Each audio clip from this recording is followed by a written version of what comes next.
Chapter 33. Chapter 33. Mysterious Jade. Lin Yi made sure that Kong Xiaobo was gone before turning to Falbert's car. As expected, Falbert didn't drive the car away, instead waiting for him there quietly. Falbert started the car only after Lin Yi got in. Meng Yao and Yushu, on the other hand, were silent in the back seat. Maybe it was because of Lin Yi in the washroom, or maybe it was because of the scene on the rooftop, but neither of them spoke much. Surprisingly, Meng Yao didn't complain to Falbert about Lin either. "Falbert, stop at the bank up ahead. Shoo and I'll get a bank card." Meng Yao instructed Falbert. Lin Yi only remembered that the school required every student to get a bank card, saying that they'd be able to deduct their tuition and fees from it. Falbert didn't ask any questions. He nodded and parked the car near a bank not too far away. It was rush hour, and there were a lot of cars on the road, especially since this bank was the only one that was open 24 hours. The people who came here to do business parked their cars at the entrance, and the traffic was a little chaotic. Lin Yi got out of the car with Meng Yao and Yushu. Meng Yao frowned. "What are you doing here?" "Don't forget that I'm a student here too," Lin Yi said with a smile. Meng Yao remembered that Lin Yi was a student of the school today as well. He'd need a bank card as well.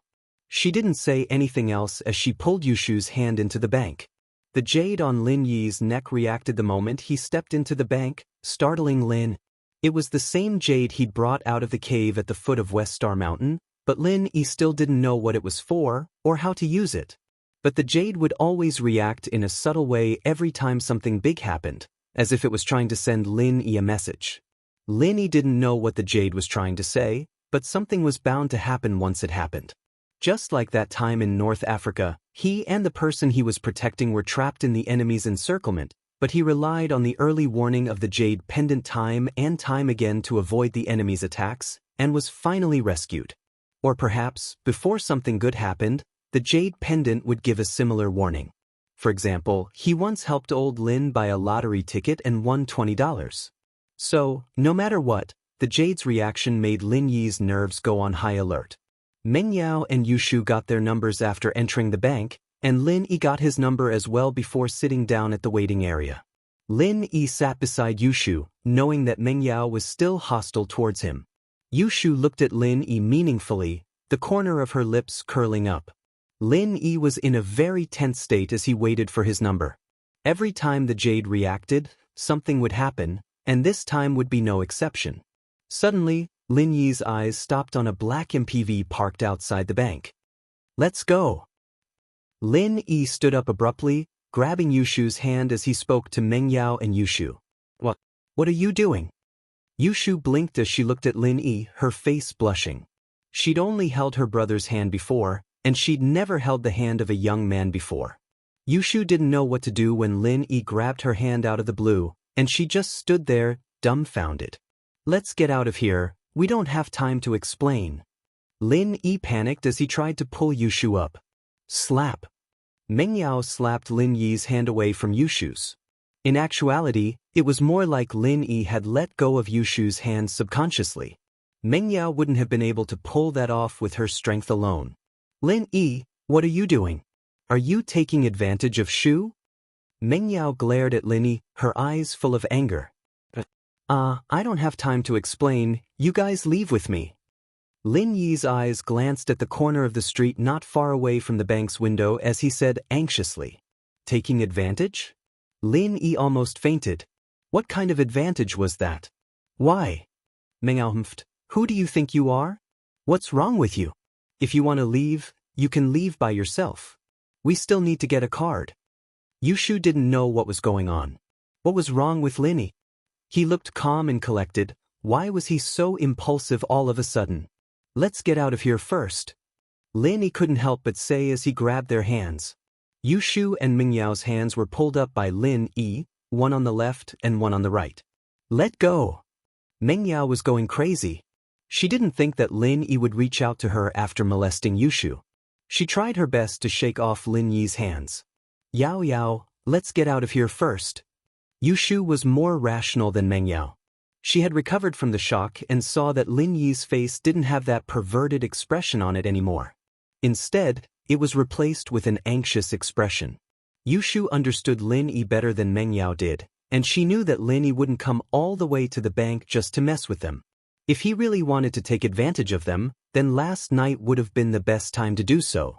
Unless there was something wrong with his brain, he wouldn't choose to do it in a crowded bank. Meng Yao paused and looked at Yushu strangely. She didn't understand why Yushu was on Lin Yi's side all of a sudden. Lin Yi looked at the hesitant Meng Yao and sighed. It was too late. This was because he had already seen a few men in black trench coats pushing open the door of the bank and walking in. Bang! A sharp gunshot rang out, and the orderly bank immediately fell into chaos. Screams, children's cries, and the alarm went off at the same time. Don't move, we'll kill whoever moves. The leader was a bald man wearing a black mask. He raised a black pistol and shouted at the people in the bank. Lin Yi sighed softly. He had missed the best opportunity to escape when he was fighting with Meng Yao and Yushu. It seemed like it was impossible for him to escape now. Chapter 34. The bank robbery. Lin Yi wasn't the heroic type, quite the opposite. He'd always kept a low profile, knowing what he should do and what he shouldn't do. Just like in North Africa, Lin Yi had always remembered that his job was to protect the visiting delegation, not to act like a hero in a war-torn place. As a result, Lin Yi's priority was to protect Meng Yao and Yushu, not to capture the robbers. The police would take care of things like this, and Lin Yi didn't want to get involved. Meng Yao and Yushu, evidently, had never been in a situation like this before. They were a little stunned, not knowing what to do. Everyone listen up. Put your hands on your head and squat down. I promise I won't hurt you. However, if anyone dares to move, don't blame me for being rude. Baldy fired another shot into the sky. The originally noisy bank instantly quietened down. The children forgot to cry, and the adults forgot to shout. Everyone was obedient, hugging their heads and squatting on the ground. They didn't have much of a choice against the gun-wielding robbers. They had to obey if they wanted to live. It wasn't that these people didn't have a sense of justice, but that whoever stepped up would pay with their lives. While Baldy was lecturing them with his gun, Baldy's accomplices had already rushed to the front of the bank's counter. After smashing the bank's window with a hammer, they used their guns to force the bank staff to put the money into the designated bag. Hurry up! What the fuck are you waiting for? One of the robbers barked impatiently at a middle-aged bank employee. I'll shoot you if you keep this up. Yes. The man was timid. He was scared by the robber, and his hands trembled. Pa! A stack of banknotes fell to the ground and scattered. Motherfucker! Are you trying to stall for time? The robber glared and fired a shot, hitting the man's arm. The man cried out in pain as he clutched at his arm. The robber's previous shots were all empty. Although they had a certain deterrent effect, it was not as strong as this shot. This shot was really aimed at people, so in the bank, whether it was the staff or the customers, they were so shocked that they covered their mouths. They were even more afraid of these criminals and did not dare to move. Baldy was very satisfied with his subordinate's decision to kill one to warn the others, and he swept his gaze across the entire bank. Yao Yao, I'm scared. Yushu was usually a brash girl, but she gripped Meng Yao's arm tightly at this critical moment. Her face was pale as a sheet. It's okay. Shu, I'll protect you. Meng Yao was scared herself, but Yushu was a year younger than her. She had to act like a big sister and comfort her. You two don't have to comfort each other. I will protect your safety, Lin Yi said calmly. Although Lin Yi wasn't sure that he could capture all the robbers alive, he could still protect Meng Yao and Yushu from harm. Meng Yao moved her lips, wanting to say something sarcastic to Lin Yi out of habit, but she didn't say anything when she saw his determined gaze. Seeing that the robbers were about to leave the bank, police sirens came from outside the bank. The customers in the bank frowned when they heard the sirens. After all, sometimes it was a good thing that the police came, but in this situation, the robbers couldn't run away. It was inevitable that they would do something extreme. If they took a few more hostages, it would be even worse. So most of the people felt gloomy at this moment. To them, it didn't matter how much money was lost in the bank. Being able to walk out of here safely was the most important thing. The robbers in the bank, listen to me. You are now surrounded. Please put down your weapons immediately. Surrender and fight for leniency is your only way out. Otherwise, only death awaits you. Outside the bank, there was a voice shouting into the microphone. Humph. Baldy heard the voice and humphed coldly. He turned to one of his men. Tell the people outside that I'll kill them if they do anything. The man understood immediately and came to the bank's door. What the hell are you yelling for? Yell again and our boss will kill them. The police at the door went silent.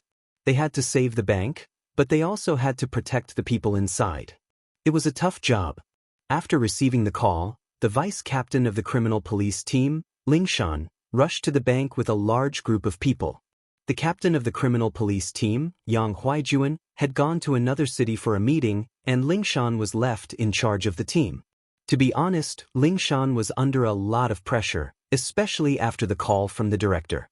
He told her to lead a team to deal with the bank robbery, hinting to her that Peng Zhan's daughter and Elder Chen's granddaughter were in the bank as well. If something were to happen to Yushu, it wouldn't just be him, the director, but even the officials above him would be shaken. So, after the robber's threatening words, Lingshan decisively ordered her men to stop yelling and not do anything to provoke the robber. Baldy was very satisfied with the policeman's silence. He carried his gun and scanned the group of customers who were squatting on the ground. Many customers also understood that the criminals wanted to find a hostage as a bargaining chip with the police. So thinking of this, many people quickly lowered their heads and didn't dare to raise their heads. They were afraid that they would be the ones chosen. After all, once they became the robber's hostage, their lives would be in danger. They didn't have the courage to face these cruel robbers. Baldy smiled coldly as he walked towards the crowd. His eyes finally landed on Meng Yao, who was standing beside Lin. Stand up. Baldy pointed his gun at Meng Yao. Meng Yao was shocked. She subconsciously tightened her grip on Yushu's hand and looked up at Baldy. You're quite pretty, girl. Baldy laughed lewdly and pointed his gun at Meng Yao again. I'm talking to you. Stand up. Meng Yao had never been in a situation like this. Her heart was beating very fast. She didn't know what to do, but she forced herself to stay strong. She told herself that she couldn't cry at a time like this. She had to be strong. Chapter 35. I'll be your hostage, I'll be your hostage. What's so great about bullying a little girl? Lin Yi said faintly as he stood up. Meng Yao stared at the man who'd pinned her down in disbelief. He'd actually stood up for her at a time like this? Wasn't he afraid of death? It was true that Meng Yao understood that Lin Yi had taken a lot of her father's money, but money was nothing compared to life.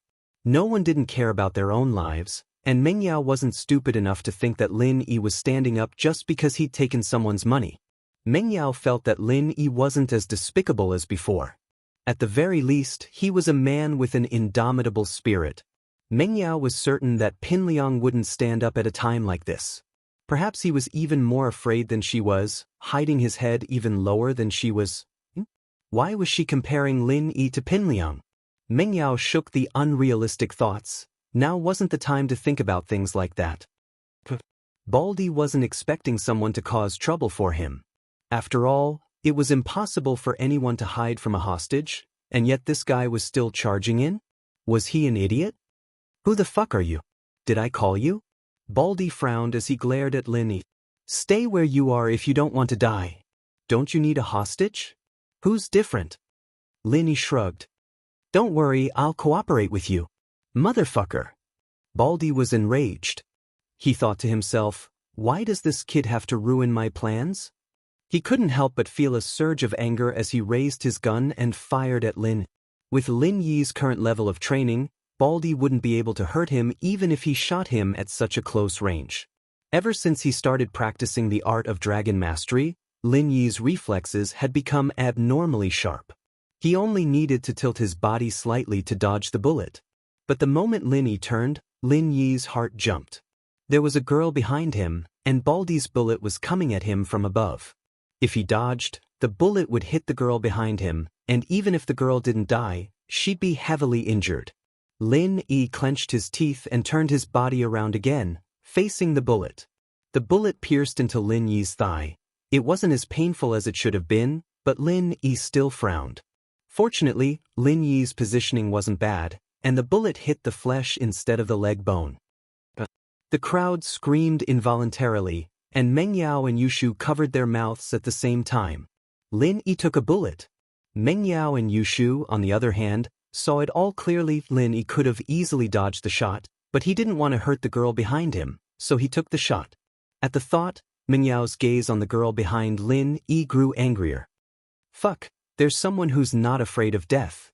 Baldy was very surprised. Was this kid crazy? Boss, there are more and more cops outside. One of the robbers ran over and whispered to Baldy. Fuck. Baldy cursed and pointed his gun at Lin Yi's head. Since you're willing to be a hostage, then you'll do it together. Ma Lu, look after this kid. Alright. Ma Lu took out his gun and pointed it at Lin Yi's head. Kid, who told you to act like you're a hero at a time like this? It's not that easy to be a hero. Lin Yi didn't say anything, and he was thinking about whether he should do it here or wait for a while. But here, the robbers were too scattered, and it wasn't convenient for him to make a move. There were too many people here, and it'd be even harder to make a move if there was a big mess. Girls, stand up. Baldy didn't want to let go of Meng Yao. He aimed his gun at Meng Yao again. She didn't know why, but Meng Yao wasn't as scared as before. She stopped Yushu, who was about to stand up with her, with a look, and stood up resolutely. Yushu wanted to stand up with Meng Yao, but Meng Yao's eyes told her not to go, and go back and think of a way to save them. Naturally, Yushu wouldn't let her emotions get the better of her. Let's go. Baldy pointed the gun at Meng Yao's head and said. Lin Yi was a little puzzled. Why did Baldy have his eyes on Meng Yao? Could it be because of Meng Yao's beauty? Lin Yi could only think of that, because he couldn't think of anything else that would make Baldy interested in Meng Yao. Logically speaking, one hostage was enough. When negotiating with the police, it wasn't about how many hostages you had, but whether or not you had a hostage. Even if you had a hostage, the police wouldn't act rashly. Police outside, listen up. Baldy's underling, who had gone to talk to the police, stood at the bank's entrance and continued shouting, Everyone, retreat 100 meters away, and don't send anyone to follow us after we get in the car, or we'll kill the hostages. Outside the bank, Ling Shan frowned when she heard the robber's words. Naturally, she didn't want to retreat 100 meters, but when she remembered that there were hostages in the bank, she sighed and said to her underlings, Retreat. Actually, Ling Shan didn't want to surround the bank in public, because it would only put pressure on the robbers and make them do crazy things. If they surrounded the bank and followed them secretly, the robbers might not choose hostages. But Ling Shan's suggestion was called heroism by the police, and it made her very depressed. Baldy was very satisfied with the police's actions, and he pointed his gun at Meng Yao's head, while Ma Lu pointed his gun at Lin Yi's head, and they walked out of the bank together. Yao Yao. Faubert, who was standing beside Ling Shan, suddenly saw Meng Yao in the robber's hands, and his heart skipped a beat. Mr. Li, you know the hostage? Ling Shan had a bad feeling about this. That's Mr. Chu's daughter, Mei. Faubert was very nervous. Mr. Chu was on a business trip, and if something were to happen to the miss at this time, he'd be in deep trouble. What? Ling Shan froze, and her heart was even more panicked. Why did the robbers choose Pengzhan's daughter as a hostage? The more you feared, the more it happened. Ling Shan could only use the walkie-talkie to report the current situation to the director. Director, one of the hostages is Pengzhan's daughter, Meng Yao. Chapter 36. Chapter 36, Infuriating car plate. But the snipers here are ready, 90% sure that they'll be able to kill the robbers. Ling Shan argued. You said it yourself, 90%. What about 10%? What if they hurt Miss Chu? You and I won't be able to walk away unscathed. The director scolded. I told you, don't do anything rash. Fulfill the robber's conditions first, and then we'll decide what to do. Got it? Ling Shan was quite troubled. She'd wanted to let her men take the risk and use the snipers to kill the robbers, but she didn't dare give risky orders like that. The director wasn't on her side anymore. What else could she do? Baldy was very proud of the police's indifference. He quickly took his men to the black modern business car on the side of the road, then started the car and drove away. The robbers had 2 hostages, and so Ling Shan didn't dare make any rash moves. She could only watch as the robbers got into a black MPV and drove off. Miss Faubert was panicking as he watched the car leave. He'd called Mr. Chu earlier, but he couldn't get through. Now that the robbers had Meng Yao as a hostage, Faubert was starting to panic. Mr. Li, the police will take care of this, don't worry, Ling Shan said to Faubert before taking out her walkie-talkie. Attention all squads, attention all squads. The robber's car plate is a 74,110 MPV, and it's already left the bank. If you see it, be prepared to follow it. 74110. After giving the order, Ling Shan mumbled the car number. This robber really didn't care about her at all, getting a 74,110 plate number. With that thought, Ling Shan took out her walkie-talkie and keyed in a number. Traffic police? I'm Ling Shan from the criminal police. Help me look up a car plate, Songa 74110. HM? What? The Buick? Isn't it a MPV? Is that right? Alright, it's fine then. That damned fake license plate, it actually had such an arrogant license plate number. This was obviously putting on a show for him. This was a blatant provocation. Ling Shan was about to explode from anger, but she really did get the license plate number. Baldy ordered his men to tie up Meng Yao and Lin Yi's hands as soon as he got in the car. He looked at Lin Yi proudly. I say, you idiot, what does this have to do with you? Why are you joining in the fun? The person we're looking for is the Chu first miss, yet you insist on acting like a hero. Don't blame us for capturing you as well. After listening to Baldy's words, Lin Yi's heart suddenly moved. This guy actually knew Meng Yao. This was something the two didn't foresee. They thought that the hostages were chosen randomly, and that Baldy was obsessed with Meng Yao because he thought she was pretty and wanted to take advantage of her. They didn't think that these people had a premeditated plan. They were here for Meng Yao. You know me? Meng Yao was shocked as well. She didn't expect these thugs to know her.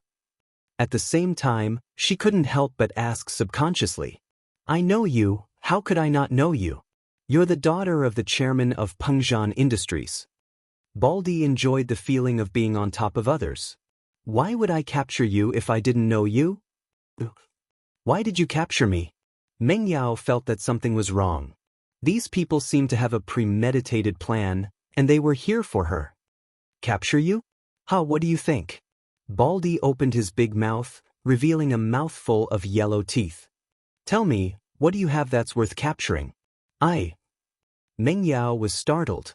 This man couldn't be a pervert, could he? After capturing her, he wanted to molest her? At the thought, Meng Yao felt that it was highly possible. She was so pretty, so sexy, with big eyes, fair skin, and firm breasts. Any man would fall for her. No. Meng Yao wanted to cry. She didn't want to live anymore if she was violated by this ugly monster. If she had a choice, she'd rather give herself to Lin Yi than this guy. Why did it have to be Lin Yi? The only person Meng Yao could think of was Lin Yi. Pin Liang was an annoying bastard that Meng Yao hated to the extreme. Other than Faubert, there was only Lin Yi left, wasn't there? She really was a failure. Her social circle was too narrow. She didn't even know other men. Why was she so unlucky? Meng Yao sighed as she tried her best to think of a way to deal with this. Baldy saw Meng Yao's face turn red and white, and he guessed that she was thinking dirty. He said disdainfully, Fuck. I've got plenty of pretty girls. I don't care about little girls like you. Someone's paying to capture you, of course. Meng Yao let out a sigh of relief when she heard Baldy's words. It was good that he didn't have that kind of thoughts about her. Boss, I like her even if you don't like her. Why don't you let me play with her for a bit? Ma Lu's face turned lecherous. He wanted to make a move on Meng Yao. Ma Lu, you'd better fucking calm down. You can't touch this girl. The higher-ups said that she needs to be whole. Baldy said as he glared at Ma Lu. Oh, that's too bad. Ma Lu seemed to be afraid of Baldy. He sat back down obediently after the scolding, not daring to make any more moves. She's so pretty, I wouldn't have lived my life in vain if I could have a go with her. Don't talk about useless things like that. I'll give you the money after this is over. You can go find any girl you want and play with her however you want. Baldy said impatiently with a wave of his hand. He wasn't happy with Ma Lu's impatience. Meng Yao let out a sigh of relief. Thank goodness these people weren't perverts, or her innocence would have been ruined. But the worst part was that Baldy had tied her little hand with that bastard Lin Yi's big hand, letting him take advantage of her. But when she thought of Lin Yi's hand, Meng Yao couldn't help but feel a surge of warmth in her heart. Thinking back to the scene where he pressed her down with his hand, Meng Yao felt an indescribable feeling in her heart. What was wrong with her? Could it be that her impression of him had changed just because she was touched? No, it's not that easy. But if it were someone else, would they have stood up for her at that moment? What was Lin Yi thinking? Meng Yao couldn't figure out what Lin Yi was thinking. Fuck, you dumb girl, you're still smiling like an idiot at a time like this. Baldy was pissed as he saw Meng Yao's face blushing and giggling. This was a humiliation to him. He was the kidnapper, and this girl was smiling in front of him. Wasn't she looking down on him? Chapter 37. Chapter 37. Who killed who? All you know how to do is curse women. What kind of ability is that? Lin Yi curled his lips as he looked at Baldy. I say, Baldy, your real goal isn't to rob a bank, is it? Robbing a bank was just a cover, wasn't it? Your real goal was Meng Yao? So what if you saw through me? You're still my prisoner, aren't you? There was no need for Baldy to deny it at this point. As far as he was concerned, this pretentious guy was a fish under his chopping block. He could do whatever he wanted, and he wasn't afraid of Baldy knowing his true intentions. So what if he told him? You won't be able to run far. The police will follow you and kill you. Lin Yi said sympathetically to Baldy. That's impossible, I've thought of a backup plan. Baldy said proudly. The police should be running around in circles right now. Heh, there's more than one car like this. Is that so? Lin Yi was a little impressed with Baldy's intellect. He wasn't an idiot, but it didn't matter. The stupidest thing he'd ever done was let Lin Yi get in the car, and that meant that his mission was doomed to fail. At the same time, Ling Shan held the walkie-talkie nervously, trying to keep in touch with the other teams. Captain Song, I'm Wang Lin from Team 1. We've spotted a modern van with the license plate A74110, awaiting instructions. Wang Lin's voice came from the walkie-talkie. Follow them, but be careful. Don't let them see you. Ling Shan ordered. Wang Lin ordered the driver to start the car. Ling Shan let out a breath of relief. No matter how smart you guys are, you didn't expect me to have people following you at every intersection, did you? Let's see where you can run now. Ling Shan was still feeling smug when another report came from the walkie-talkie. Captain Song, I'm the captain of Team 2, Zhang Xiaohang. We've spotted a modern van with the license plate A74110, awaiting instructions. This time, it was Zhang Xiaohang from Team 2. What? Ling Shan blinked. Where did you see it? Central Ring Road, awaiting instructions. Zhang Xiaohang said. Central Road? That's not right. Didn't we see Wang Lin from 1st Squadron on Weimin Road? Ling Shan said, confused. How did the kidnappers know how to drive? Did he turn around and go back? Ling Shan instructed, follow them, don't let them notice you. Yes. Zhang Xiaohang executed Ling Shan's order. Captain Song? I'm Sun Jiaxia from 3rd Platoon. We've spotted the Song A74110 Hyundai van. Please give us instructions. Sun Jiaxia's voice came from the walkie-talkie again. You guys saw it too? Ling Shan felt a headache coming on. Her sharp senses told her that she'd been tricked. They'd sent out more than 174,110 car this time, and this was exactly what they wanted. Ling Shan was pissed to death. She'd been tricked by these kidnappers. Ling Shan wasn't happy at all. If only Captain Yang was here, he'd be able to see through the kidnappers' ploy. She'd fallen for it just like that. How embarrassing. Ling Shan didn't wait for him to finish before asking, did you guys find the Songshan A74110 Hyundai minivan? Yeah, Captain Song, you're amazing. We saw the Song A74110 Hyundai van. What do we do now? The captain asked. Follow them. Ling Shan felt like she was about to collapse. She could basically confirm that the kidnappers had used the first and second 74110 Hyundai van to escape after being followed by their own people. They must be far away by now. Why kidnap her? Lin Yi narrowed his eyes. He really wanted to know why they'd kidnap Meng Yao. If it was just money, then the bank robbery this time had more than 1,000,000 kuai. Were they planning to extort money from Pengzhan? One had to know that this was a very dangerous thing. There was a high chance that they'd be caught by the police instead. But, good question. Baldy curled his lips and pointed at the bags of money on the floor. It's simple, I did it for money. For money? Lin Yi frowned. Kidnap? To blackmail Meng Yao's father? And make him pay the ransom? You don't need to know that, Baldy said, annoyed that Lin Yi was asking too many questions. It's fine if you tell me, at least you should know when you die, right? Lin Yi looked very curious, so innocent that it was hard to reject him. Baldy looked at Lin Yi, thinking that there was no harm in telling this kid, he'd kill him sooner or later. So he said, someone gave us money to kidnap this girl. What do you do after the kidnapping? Lin Yi asked. Not yet, we're waiting for the call, Baldy said. Then who asked you to kidnap her? Lin Yi continued asking. I don't know, Sihua Bro introduced us, Baldy said. Who's Sihua Bro? Lin Yi asked again. Fuck, why do you have so many questions? Motherfucker, if you keep asking, I'll kill you. Baldy was getting impatient from Lin Yi's questions. Oh, okay, then don't move, or I'll kill you. A gun suddenly appeared in Lin Yi's hand, and he pointed it at Baldy's temple.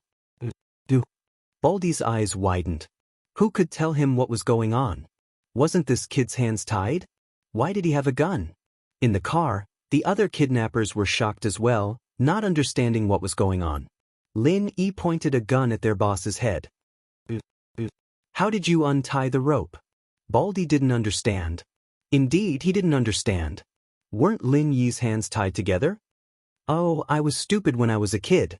When I played with flower rope, I often tied my hands together in a dead knot. After a while, I could untie it myself, Lin Yi said. Wow! Baldy's mouth opened wide in shock. Was that even possible? Flower rope could be so powerful? However, Baldy was still surprised. Then why do you have a gun? I got it from that Ma Lu. Lin Yi said as he pointed at Ma Lu, who was closest to him. Ma Lu subconsciously touched his trouser pocket and was shocked. His gun was indeed gone. It seemed like it was really in Lin Yi's hands. This time, Baldy was completely speechless. He gave up. What was he playing at? This kid was too powerful, wasn't he? In his heart, he was cursing Ma Lu's ancestors. Chapter 38. Should I take off my pants? Lin Yi poked Baldy's head with the gun. Tell them not to move, or I'll kill the hostages. Don't do anything stupid. Baldy wanted to cry. Wasn't that what he and his men said to the police at the bank? Just like that, retribution had fallen on him. What was karma in one's lifetime? Just like now. Yeah, not bad. Lin Yi nodded, satisfied. Can you tell me now? Who's Sihua Bro? My boss. I don't know anything else, but he asked me to do this. Bro, please don't shoot. Baldy was a coward too. He'd been acting all high and mighty before, but even he was scared when his life was in danger. He'd accepted this mission for the money, so that he could have a good time, but it wasn't worth it if he had to put his life on the line. Lin Yi frowned. He could tell that Baldy was just a small fry, and didn't know what was going on. All right, stop the car. Lin Yi ordered. Stop the car? For what? Baldy blinked. Of course we're getting off the car. You're not planning on kidnapping her now, are you? Lin Yi glared. No. I mean, you're not sending us to the police? Baldy wasn't expecting Lin Yi to let them go. What does that have to do with me? Lin Yi rolled his eyes. I'm not a cop. Do they give me a salary? Baldy was overjoyed when he heard what Lin Yi said. He'd thought that Lin Yi was going to send them to the police, but now that they'd escaped death, it was only natural that he'd be overjoyed. They hadn't completed the mission, but they'd gotten a huge sum of money from the bank, enough for the rest of their lives. Therefore, the bald man excitedly ordered the driver to stop the car. Lin Yi pulled out a gun from Baldy's body and tossed it to Meng Yao. Take this and aim at their car wheels. Oh. Meng Yao didn't know why Lin Yi said that, but she still took the gun and held it tightly in her hands. Lin Yi let Meng Yao out of the car first, and then he did the same. You guys can choose to shoot me or Meng Yao, but you have to kill me. If you don't kill me, I'll aim at your gas tank. Do you understand? Bald? Lin said as he patted Baldy's bald head. No. No way. Baldy shivered for no reason. This brat Lin was really strange. Baldy didn't want to complicate matters any further. When Lin got out of the car, he paid special attention to the Jade's reaction, but there was no sign of it. Lin let out a sigh of relief. It seemed like Baldy and his men had made a smart choice. If Lin Yi's Jade had reacted in the slightest, Lin would have grabbed Baldy and forced him to get out of the car with him. Lin and Meng Yao got out of the car, and the car sped away like a wisp of smoke. It was just as Lin had predicted. The Baldy didn't do anything untoward. What are you looking at me for? Call Faubert and ask him to come get us. Lin said, amused and angry at the same time as he looked at Meng Yao, who was staring at him blankly. Oh. Meng Yao couldn't believe it. Just like that? But looking at the van driving away, it did seem like it was the case. But what was Lin doing? Using a commanding tone to talk to her? Hey, why didn't you confiscate all their guns and send them to the police station? Meng Yao was still holding a grudge against Lin Yi's last sentence. What did he mean by he wasn't a cop and the police station didn't pay him? Couldn't he do something good? That car was full of cowards, threatening their boss with a gun. They wouldn't dare to act recklessly, but once their guns were confiscated, they'd know that they were done for. They'd make a last stand. Lin said, but you had their boss as a hostage? Meng Yao didn't understand. You're done for, why would you care about your boss? Please, don't be so naive, okay? Lin said helplessly, it was pure luck that we were able to get out of danger this time. Hey, who the hell did you piss off? These people were obviously coming for you. Stop being so cocky. Meng Yao wasn't happy with Lin Yi's attitude. You're my follower, okay? Is this how you talk to your master? Lin was speechless. This woman was really unreasonable. Yushu sat in Faubert's car, wiping away her tears. Who knew what would happen to Meng Yao and Lin after they were captured? If they were lucky, they'd be released, but if they weren't, Yushu didn't dare to think about it. Faubert, on the other hand, had a worried expression on his face. He couldn't reach Pengzhan at this critical moment, and it made him very anxious. Suddenly, the phone rang. Faubert was startled and picked up the phone. He looked at the caller ID and a mixed expression appeared on his face. It was Meng Yao's number, but it might not be her calling herself. It could also be the robbers using Meng Yao's phone to call him. Either way, there was news. Faubert picked up the phone carefully. Faubert, come get me. Meng Yao felt that Faubert's voice was so friendly for the first time. Lingshan and the police came with Faubert. Yao Yao. Yushu was the first to rush out of the car, hugging Meng Yao tightly. You scared me. I thought I'd never see you again. Stupid girl, you're always talking nonsense. Meng Yao had recovered from the shock and didn't know whether to laugh or cry at Yushu's words. Mr. Lin, are you all right? Faubert asked quickly after seeing the blood on Lin. I got shot in the thigh. It's nothing serious, right? Lin stood up with a limp. It really did hurt a little. After all, it was a bit of an aftershock. Faubert really admired Lin now. He got shot and he said he was fine. What a real man, a real man. He wondered if Lin would be speechless if he knew what Faubert was thinking. He remembered that there was a female celebrity who was jokingly called a real man. Mr. Lin, right? Please come with us to the police station to record your statement. Lingshan walked over and said formally to Lin. Chapter 39. You got in through the back door, didn't you? Huh. Lingshan blinked, her face reddening as she trembled with anger. This guy was acting like a gangster in front of her. How could she do that? She'd have slapped Lin right there and then, if she hadn't done that for Faubert's sake. Captain Song, what Mr. Lin means is that his leg got hit by a bullet.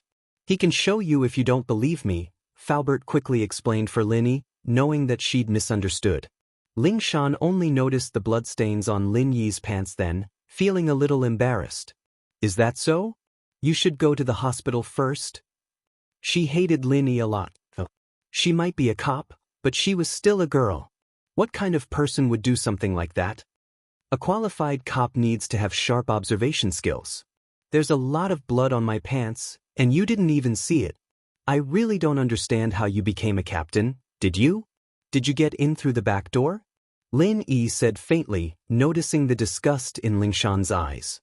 Lingshan's biggest weakness was her lack of detective experience. This had always been a thorn in her side, but those who knew her well knew that her family was powerful, but she didn't become a vice captain through the back door. She used to be a combat instructor in the Special Forces, with the rank of major. She transferred to the local criminal police force as a vice captain, so there was nothing wrong with her rank. She was one of the best in the criminal police force, too. Other than the captain, Yang Huaijuan, no one else was a match for her. But Lin Yi's words had hit her where it hurt. She was good at combat, but that didn't mean she was good in other areas. She just transferred, and what she lacked the most was the observation skills she had when it came to solving cases. The people in the team respected her because of her skills, not because of her ability to solve cases. As a result, Lingshan had been learning, following Huaijuan around quietly every time he went out. She understood where she was lacking. It was just that Huaijuan, who'd left his profession 2 years earlier than her, had a wealth of detective experience. Lingshan admired him, but also felt a little jealous. But Yang Huaijuan was on a business trip today, and Lingshan had no choice but to go alone. She ended up getting mocked by that bastard Lin Yi, pissing her off. But what Lin Yi said was the truth, and she couldn't refute it. All she could do was grit her teeth, unable to do anything. In fact, it was just a bullet that hit his body. Lin Yi could deal with it himself. In the war-torn North Africa, who would go to the hospital when they were shot? He was afraid that he would be killed by the enemy before he could reach the hospital. But with a woman like Lingshan following him, Lin Yi didn't want to show off too much. What Lin Yi didn't expect was that Lingshan would really go against him, going to the hospital with him to record his statement. But it was up to her. Lin Yi didn't have anything to hide from her. Lingshan didn't dare put on airs when it came to Meng Yao, the princess of Pengzhan. She didn't force her to go to the police station either. She recorded her statement in Falbert's car. "Shu, how's your brother?" Lingshan and Yushu had known each other for a long time, and Lingshan felt quite guilty towards Yushu's brother. "It's none of your business."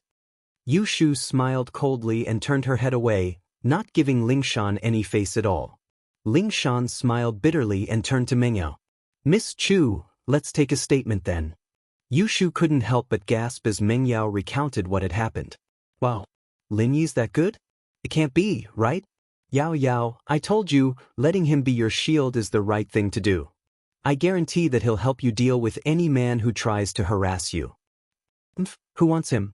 Mengyao thought back to how arrogant Lin Yi was, and she was pissed. Lingshan was curious as well. It seemed that this Lin Yi wasn't only good at talking. Lingshan wasn't happy with Lin Yi's claim that she'd gotten in through the back door, but she wasn't an irrational person. From Mengyao's description, Lin Yi was a man of strategy and bravery. Even after taking a bullet, he'd still been able to hold his ground against the assailant. His spirit was commendable. Lingshan, on the other hand, looked down on Lin Yi's words. "I'm not a cop. Do they give me a salary? Couldn't he be a good citizen?" But after hearing Lin Yi's explanation from Mengyao, Lingshan realized that what Lin Yi did wasn't wrong. If they really pissed off the robbers, neither of them would be able to escape.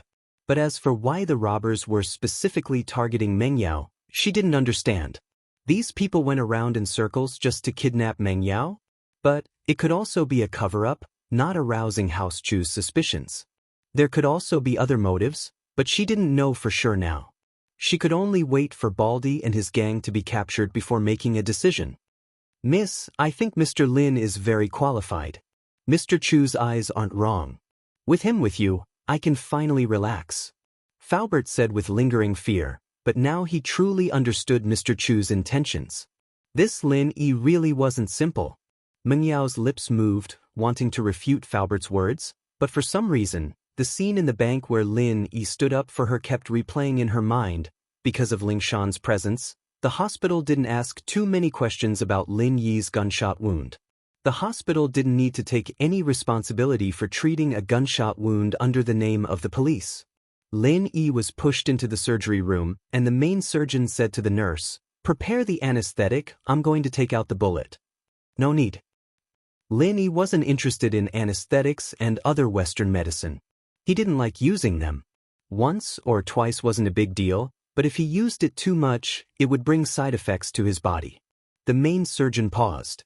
The people who brought him here didn't look like poor people, did they? It was impossible that they couldn't afford anesthetics, right? If he didn't use anesthetics, it would be very painful. The nerves at the base of the thigh were very dense, and although it was a simple surgery, the pain was much more painful than most major surgeries. Chapter 40. A plan comes to mind. It's fine, Lin said with a relaxed smile. I don't like anesthetics.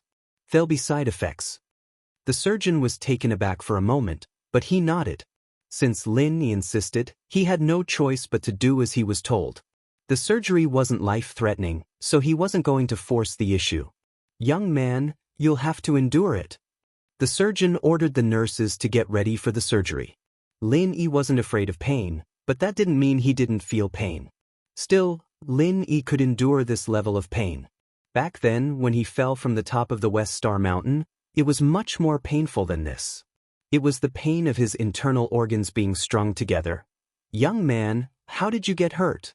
The surgeon, Sun Weimin, was an experienced surgeon. His medical skills were excellent, but he also had a good eye for people. While Lin had a gunshot wound, he didn't look like the kind of suspect the police would send to them. That was why Sun Weimin took the initiative to talk to him, distract Lin and lessen his pain. In the bank. Got hit by a robber. Lin understood what Sun Weimin was trying to say. Lin Yi's attention wasn't that easy to distract, of course. Lin had been trained since he was young to never let his guard down under any circumstances, and never let his focus get distracted. When Sun Weimin heard it, it was just as he had guessed. This young man was not a criminal suspect but a victim, so he said frankly, the situation at the time was very tense, right? It's all right, Lin said with a smile. I could have dodged the bullet, but there was a girl behind me. She'd be in trouble if I dodged the bullet, so I had no choice but to take it head-on. Wasn't that a little stupid?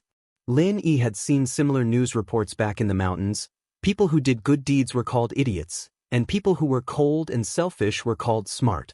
Lin was mocking himself as he spoke.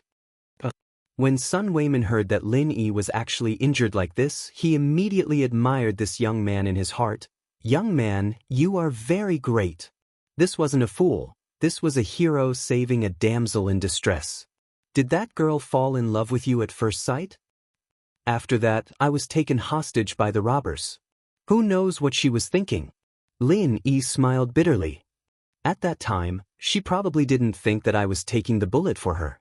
After all, the criminal was shooting at me. That's already very good. Young man, you know how to sacrifice yourself for others. Sun Weimin admired Lin very much. What's your name? Lin it's on the medical record, Lin said with a smile. I'm sorry. I'm in contact with too many patients every day. I rarely pay attention to these things, Sun Weimin said with embarrassment. The surgery went smoothly. Lin didn't yell or move his legs either, so Weimin was able to finish the surgery in a short amount of time. Lin Yi's reaction surprised him. He didn't use any anesthetics, but Lin was able to keep up with the surgery. This young man's willpower wasn't simple at all. After the surgery, Ling Shan came to the room to record Lin Yi's statement. She ran into Sun Weiben, the main surgeon. Sun Weiben, naturally, praised Lin. Officer Song, this young man is really rare. Sacrificing himself for others, he should be a role model for society. You guys should give him an Outstanding Citizen Award for his bravery. What do you mean? Ling Shan admired Lin Yi's calmness in the face of the criminal, but that didn't count as sacrificing himself for others, did it? Meng Yao didn't go into too much detail about Lin Yi taking the bullet in the bank.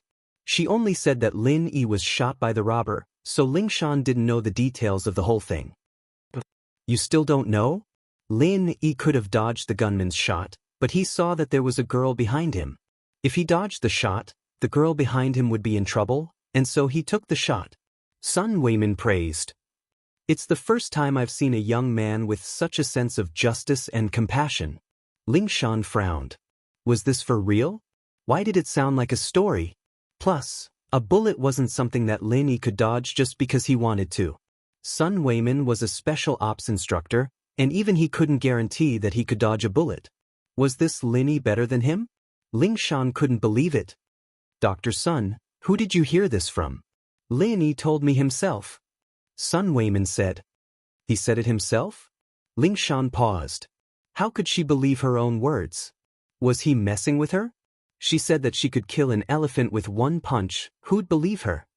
Sun Weimin saw that Ling Shan was doubtful as well. He smiled. This guy didn't even use anesthetics when he took the bullet out, and he didn't even complain about the pain. I believe what he's saying based on his mental fortitude alone. Sun Weimin had a lot of other things to do, so he couldn't keep chatting with Ling Shan. He left after a few words, and Ling Shan pushed the door open and walked into Lin Yi's room. Lin Yi wanted to leave immediately, but that would be too shocking. After all, he was injured in the leg, not the arm. So, he pretended to lie down on the bed. Lin Yi, can you take the statement now? She didn't know why, but seeing Lin Yi lying down on the bed with his legs crossed made Ling Shan feel like he was asking for a beating. Lin Yi laid on the bed and looked up at Ling Shan, noticing that the girl's chest was extraordinarily big. It was comparable to the AV girl he'd seen this morning, and upon closer inspection, Ling Shan's entire body was quite pretty. The temptation of the uniform. Perhaps sensing that there was something wrong with Lin Yi's eyes, Ling Shan subconsciously followed Lin Yi's gaze to her own body, and her face blushed. Due to long periods of high-intensity training, Ling Shan's chest had developed exceptionally well. It was even a little cumbersome. If she didn't wear a bra, she'd be shaking when she walked, and it was very inconvenient. She even wanted to have a liposuction surgery, but thinking about how embarrassing it would be, she decided against it. It was fine when she was in the special forces. Under the iron discipline, no one would pay attention to her chest, and so she didn't pay much attention to it. But after joining the workforce, she often had to wear plain clothes to carry out missions, and she often went to places with crooks and honest people. It made her feel uncomfortable, and there were always men looking at her with perverted eyes. She really wanted to kick them to death. But what she didn't expect was that she was wearing a uniform, and this Lin Yi still dared to stare at her like that. This was unforgivable. Ling Shan humphed coldly and sat on the chair beside Lin Yi's bed, thinking about how to give this guy a small punishment. Chapter 41. The legendary Ling Shan smiled mischievously. Lin Yi, where are you hurt? Left leg at the base of the thigh. Lin Yi answered honestly, thinking that this was the content of the statement. Oh, let me see if it's here. Ling Shan pursed her lips as she moved her hand towards Lin Yi's left thigh. It looked like she was inspecting, but she was actually using a lot of strength. Ling Shan's face was flushed red with excitement, as if she could see Lin Yi crying and howling at the top of his lungs. That's what you get for making fun of me. That's what you get for looking at me like a pervert. I'll let you have a taste of my power today. Hiss. Lin Yi took in a cold breath, a weird expression on his face. Was there something wrong with this girl? Was this how she checked someone else's injury? Why was she using so much strength? It was fortunate that he had high endurance, otherwise he'd have screamed out already. Ling Shan was a little disappointed that Lin Yi didn't scream like she'd expected. Could it be that she wasn't using enough strength because she was being nice? And so, Ling Shan increased the strength in her hand once more. Hiss. Oh. Lin Yi couldn't hold it in any longer and let out a low growl. What the fuck was this for real? Lin Yi was just about to yell at Ling Shan when a cry came from the door. Pho! Yao Yao, what are they doing? Yushu asked Ming Yao, her face red. Shoo, we can't watch anymore. It's not pure anymore. Ming Yao's face was red as well. They're doing something really evil. Oh. Yushu, naturally, wasn't dumb enough to not understand what was going on. Ling Shan sis is so hot, doing something like that in the hospital? Could this be the legendary hitting planes? Ling Shan's back was facing the door, and her right hand was rubbing up and down Lin Yi's thigh. Lin Yi looked like he was about to die, and it was inevitable that people would misunderstand. From the back, They couldn't see where Lingshan's hand was, so it was easy to think that she was helping Lin Yi hit the plane.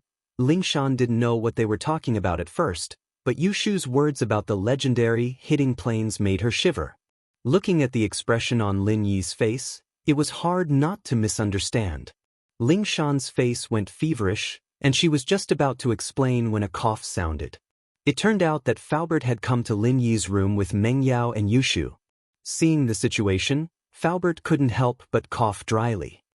Officer Song, Mr. Lin hasn't fully recovered yet, and it's a public place in the hospital. It's not very suitable for him to do other things. I didn't. Lingshan really didn't know how to explain things to Faubert. Forget it, hurry up and tidy yourself, we'll come in later. Faubert shook his head as he pulled Meng Yao and Yushu out of the room. He thought to himself, am I getting old? Was she unable to keep up with the times? She really didn't know that the officer Song she'd met before was such a conservative person. Why was he so open today? Could it be that he had fallen in love with Lin Yi? Yao Yao, that Lingshan's trying to steal food from the tiger's mouth. Yushu raised her fist angrily after leaving the room. What do you mean by stealing food from the tiger's mouth? Meng Yao's face was very red, her heart was beating very fast just thinking about what she'd seen. Lin Yi's your shield. What's wrong with her stealing it? Yushu said hatefully. Yao Yao, you can't let her get what she wants. What does that have to do with me? Meng Yao umphed. She felt that this Lin Yi wasn't a good person.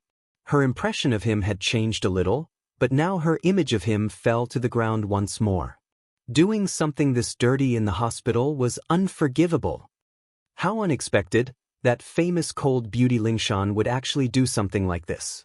She really can change any kind of woman when she's in love. Yushu was very pissed off. She wouldn't be this angry if it were someone else, but it just had to be Lingshan. Yushu and Lingshan grew up in the same compound, and because both of them were very pretty, they were the center of attention in the compound since they were young. It was just that Lingshan was a little older than Yushu, and had developed a little earlier, so she received more attention from the boys. Yushu, on the other hand, was more like a little sister compared to her. The boys in the compound took care of Yushu like a little sister, not the love they had for Lingshan. Although Yushu didn't care for their love, this kind of feeling made her very unhappy. This was the first reason, and the second reason was also the reason why Yushu hated Lingshan the most. Her brother was also one of Lingshan's admirers, and Yushu could never forget the disappointment her brother felt when Lingshan rejected him. Lingshan said that she wouldn't find a man weaker than her, and this was also the reason why Yushu's brother, Chen Yuming, joined the army. Shu, why are you so angry? Do you like that Lin Yi kid? Meng Yao finally sensed something and asked Yushu curiously. Of course not. There's no way I'd like him. Yushu found it hilarious herself. It was a ridiculous thing to say. If you don't like him, then don't talk about him in the future. It bothers me. Meng Yao didn't know what was bothering her. Was it because she ate Lin Yi's saliva? Saw Lin Yi's dick? Got touched by Lin Yi? It seemed like all of this was so far away, and it wasn't that important anymore. Today in the bank, in that instant, a pair of large hands pressed him down. Compared to this, the previous events were nothing. But Meng Yao's heart was blocked, and she felt very uncomfortable. In the sick room, Lingshan's face was red. She was done for, especially if that Yushu girl saw this. She wouldn't be able to go back to the compound anymore. She wouldn't have the face to go back. After hearing what that girl said, she would be even worse. Perhaps she was no different from a slut. Lingshan really wanted to shoot the culprit in the head when she saw that innocent face on the bed. It was all this guy's fault. What the hell was he doing? At the thought, Lingshan couldn't help but say hatefully, Lin Yi, what are you trying to do? How am I supposed to face people in the future if you scream like that? I say, miss, people always say that boobs have no brains. I didn't believe it at first, but today I finally see what it means. Lin Yi said with a cold smile. Chapter 42. Twice a day. Don't think I'll give in just because you've got a pair of boobs dangling in front of my eyes. I'd rather go home and watch porn. Lin Yi curled his lips. First, you're the one who's pressing on my wounds. Would I be able to scream if you didn't? Don't be a thief calling a thief. Second, use your brain. Why can't you see people just because you're a girl? Everyone is equal in front of the law, so you're not equal because you're a girl? How am I supposed to see people if you can't see them? Ling Shan was taken aback. She didn't expect Lin Yi to have so many excuses. She wanted to say that girls and boys weren't the same. But Lin Yi's everyone is equal shut her mouth. She was a lawyer, after all. Wouldn't she be shooting herself in the foot if she said she wasn't equal? Ling Shan pointed her finger at Lin Yi for a long while before putting her finger down. What was wrong with her today? Ling Shan took a deep breath.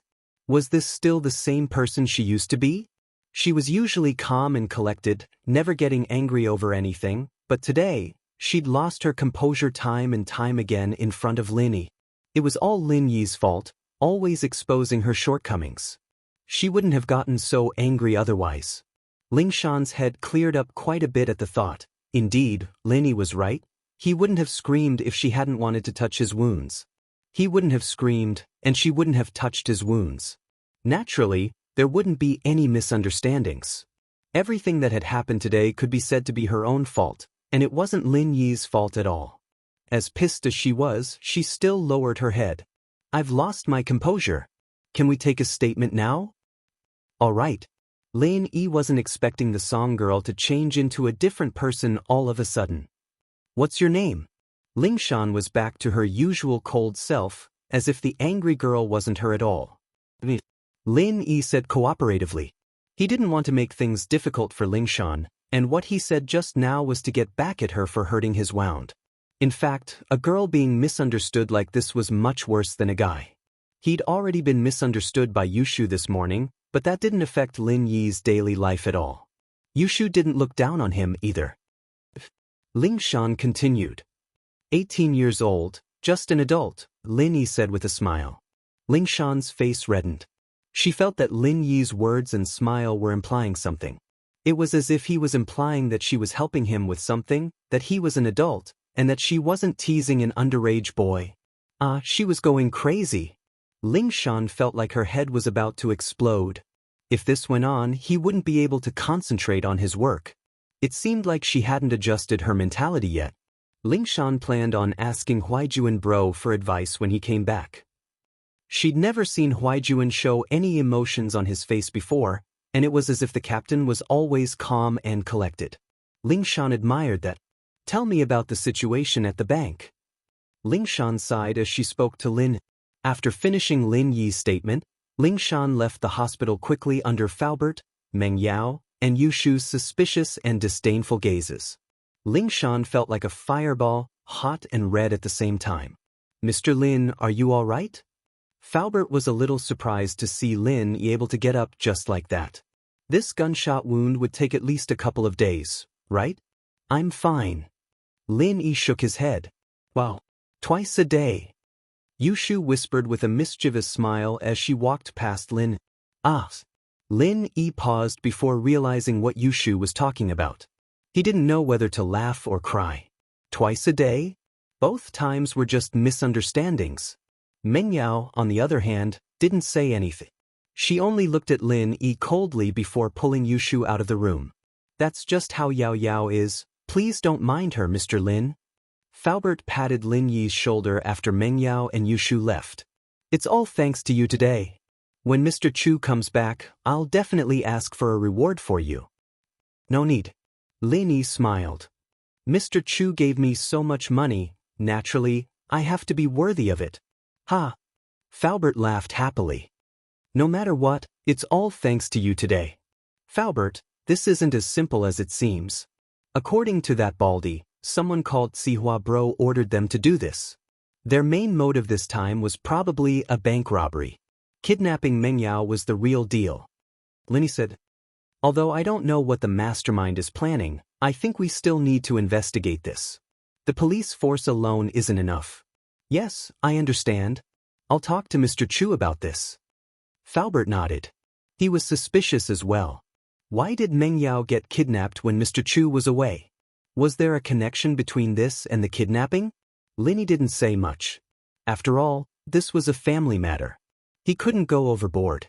In the parking lot of the hospital, Lin Yi saw Ling Shan driving a police car. Lin Yi smiled at her, but Ling Shan glared at him. She didn't stop the car, but stepped on the gas instead. Lin Yi and Faubert got in the car together. Meng Yao and Yushu were already in the back seat, talking about something.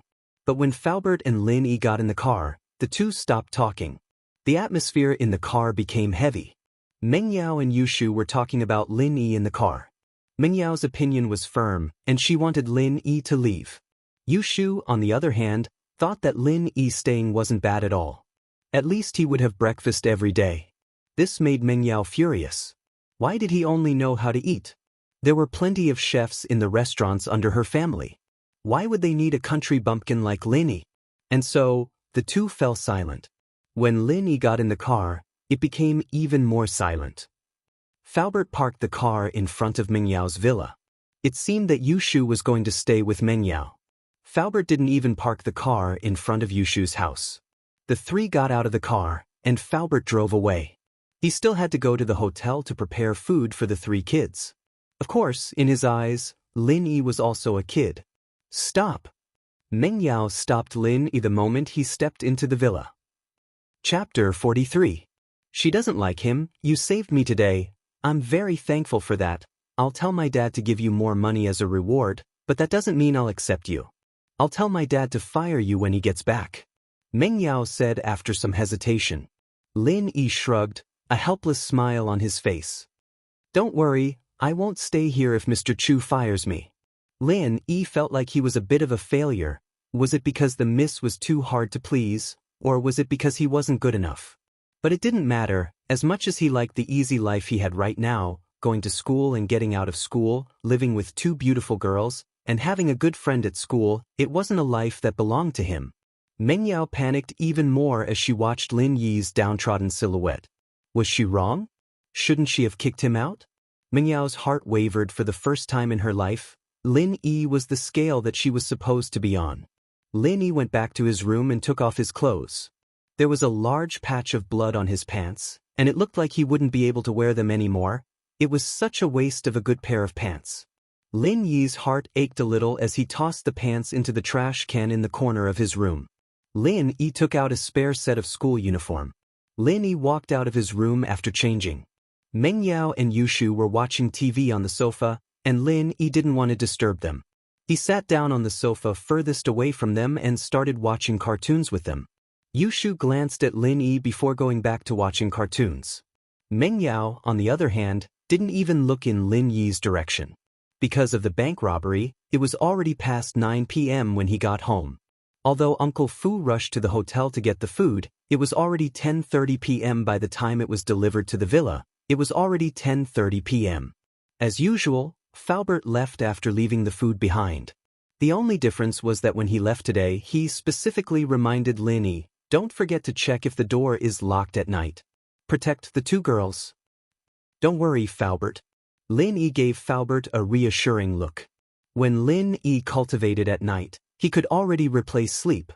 However, that was also the time when Lin Yi's spirit and senses were at their sharpest. Even the slightest movement couldn't escape Lin Yi's ears. Therefore, Lin Yi was very confident about the safety of the villa at night. Yushu cheered as she smelled the food. I'm starving. There's finally food. Yao Yao sis, let's go eat.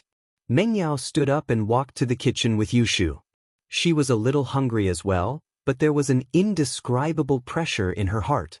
She wasn't as lively as Yushu.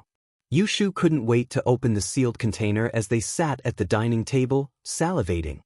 Yao Yao sis, it's braised chicken, tofu, hot and sour potato strips, and pig's foot soup. This pig's foot soup must have been custom-made for breast enlargement. Meng Yao glared at Yushu, telling her not to talk nonsense. There was a man in the house, and it wasn't the two of them anymore. Yushu shut her mouth. It smells so good. I love tofu. I heard that if you eat too much tofu, your skin will become whiter, just like the tofu beauty in the textbook. Meng Yao picked up her chopsticks and put them down again, glancing at Lin Yi on the sofa. He was still watching TV. She didn't know why, but that lonely figure made Meng Yao feel very uncomfortable. He was fighting to eat with her yesterday, but he wasn't here today. It must have been because she ate his saliva yesterday. Call your shield bro over for dinner. Meng Yao said to Yushu after some hesitation. That's your shield bro, all right? I don't need a shield. Yushu said with a smile as she looked at Meng Yao, trying to figure out what was going on. Why'd you call him over for dinner? Let's just ignore him then.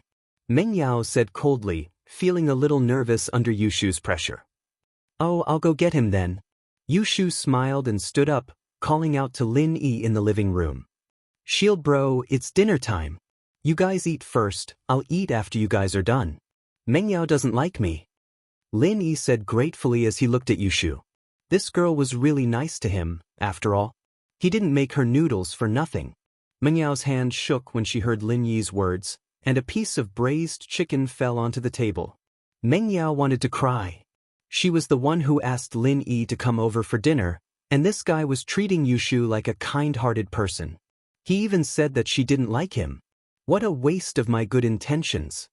Yao Yao said. Yushu was about to say something when Meng Yao pulled her back. Ignore him, let him starve to death. Meng Yao said hatefully. She hated him to death. But Yao Yao, didn't you say you wanted him to eat with us? Why are you ignoring him now? Yushu looked at Meng Yao strangely. I changed my mind. Meng Yao humphed and hesitated. Shu, if you like him, then call him over. But he said that you don't like him. Yushu said innocently. Meng Yao wanted to say that she didn't like him, didn't she? But if she said it out loud, wouldn't that make it sound like she liked him? Meng Yao's lips twitched, but she didn't say anything in the end. Let's eat. Sometime later, if she could go back in time, Meng Yao would have stood up and yelled at him without hesitation. I like you, I like you. Come and eat with me. Meng Yao didn't hesitate at all when she heard those words from him. But time couldn't be turned back, and it was destined that in the future, Meng Yao would spend many sleepless nights hugging the blanket that was soaked in tears. Meng Yao made her wish the moment the meteor streaked across the night sky. But was it really going to work? Looking at the starry sky, Meng Yao realized that she didn't know when it started, but the distance between them was getting farther and farther. Although it seemed to be within reach, there was an insurmountable ravine between the two of them, and this ravine was dug out by her own hands. Chapter 44.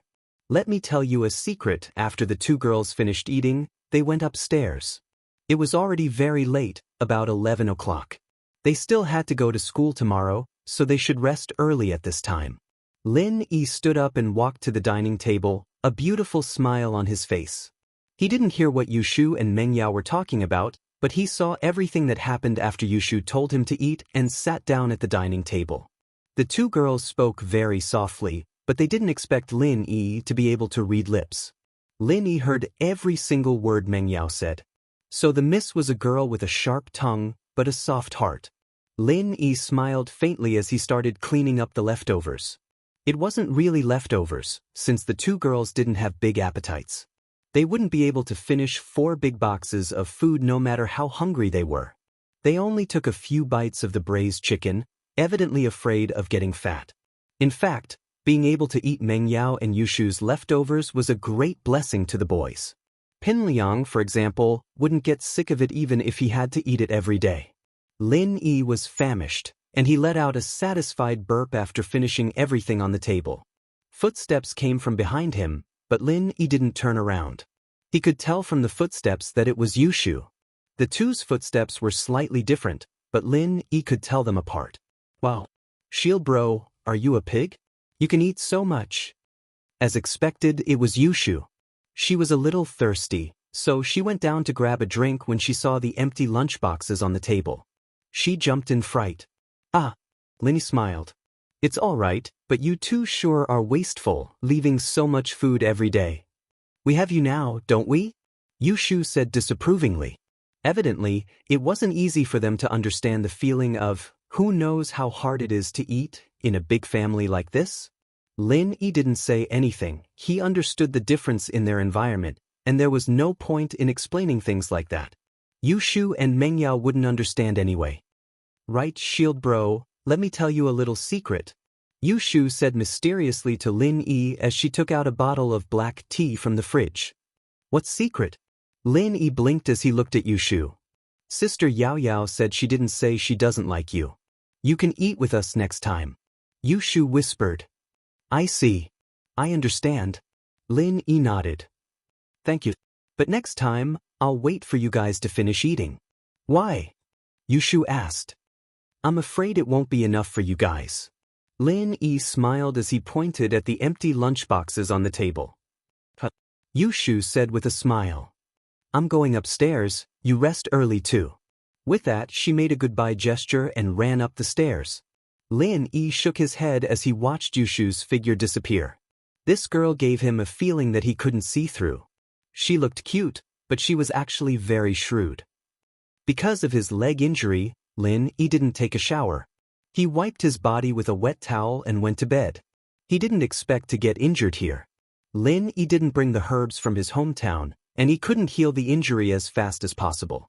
Closing his eyes, Lin Yi started practicing the art of dragon mastery. Although Lin Yi looked forward to a breakthrough every day, there was still no progress. The warm sunlight shone into the room, shining on Lin Yi's body. Lin Yi stretched and opened the window, enjoying the fresh air. It was another beautiful day. Lin Yi was looking forward to life. This student life was something he'd always dreamt of, and now that it had come true, he would cherish it. Who knew when the miss would kick him out? Songshan Police Station, in the interrogation room of the criminal police. Ling Shan looked at the people in front of her helplessly, feeling powerless. It had been a night, and there was no progress on the case. The information they got were all useless. The fake black MPVs with Songshan A74110 plates were all arrested, but they were all people who didn't know anything.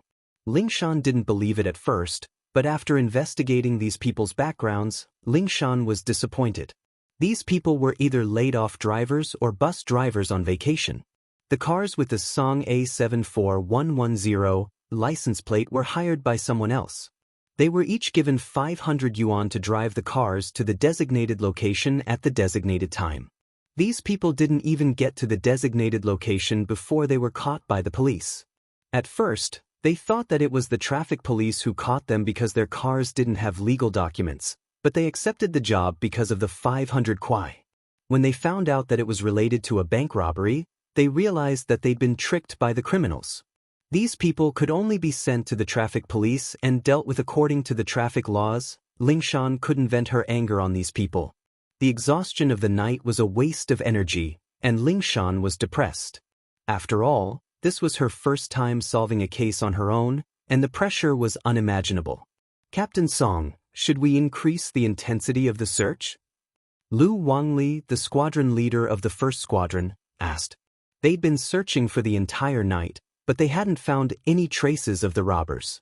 If they continued searching after dawn, it'd definitely interfere with normal social activities, and so Ling Shan was hesitant. If they increased the intensity of the search, it'd be equivalent to setting up checkpoints on the main roads, checking the people in the cars. I'll ask Captain Yang. In the end, Ling Shan had no choice but to call Huaijuan and ask him what she should do in a situation like this. Sometimes, Ling Shan felt that she was really lacking. Huaijuan was also a retired soldier, but his observation skills were 100 times sharper than hers.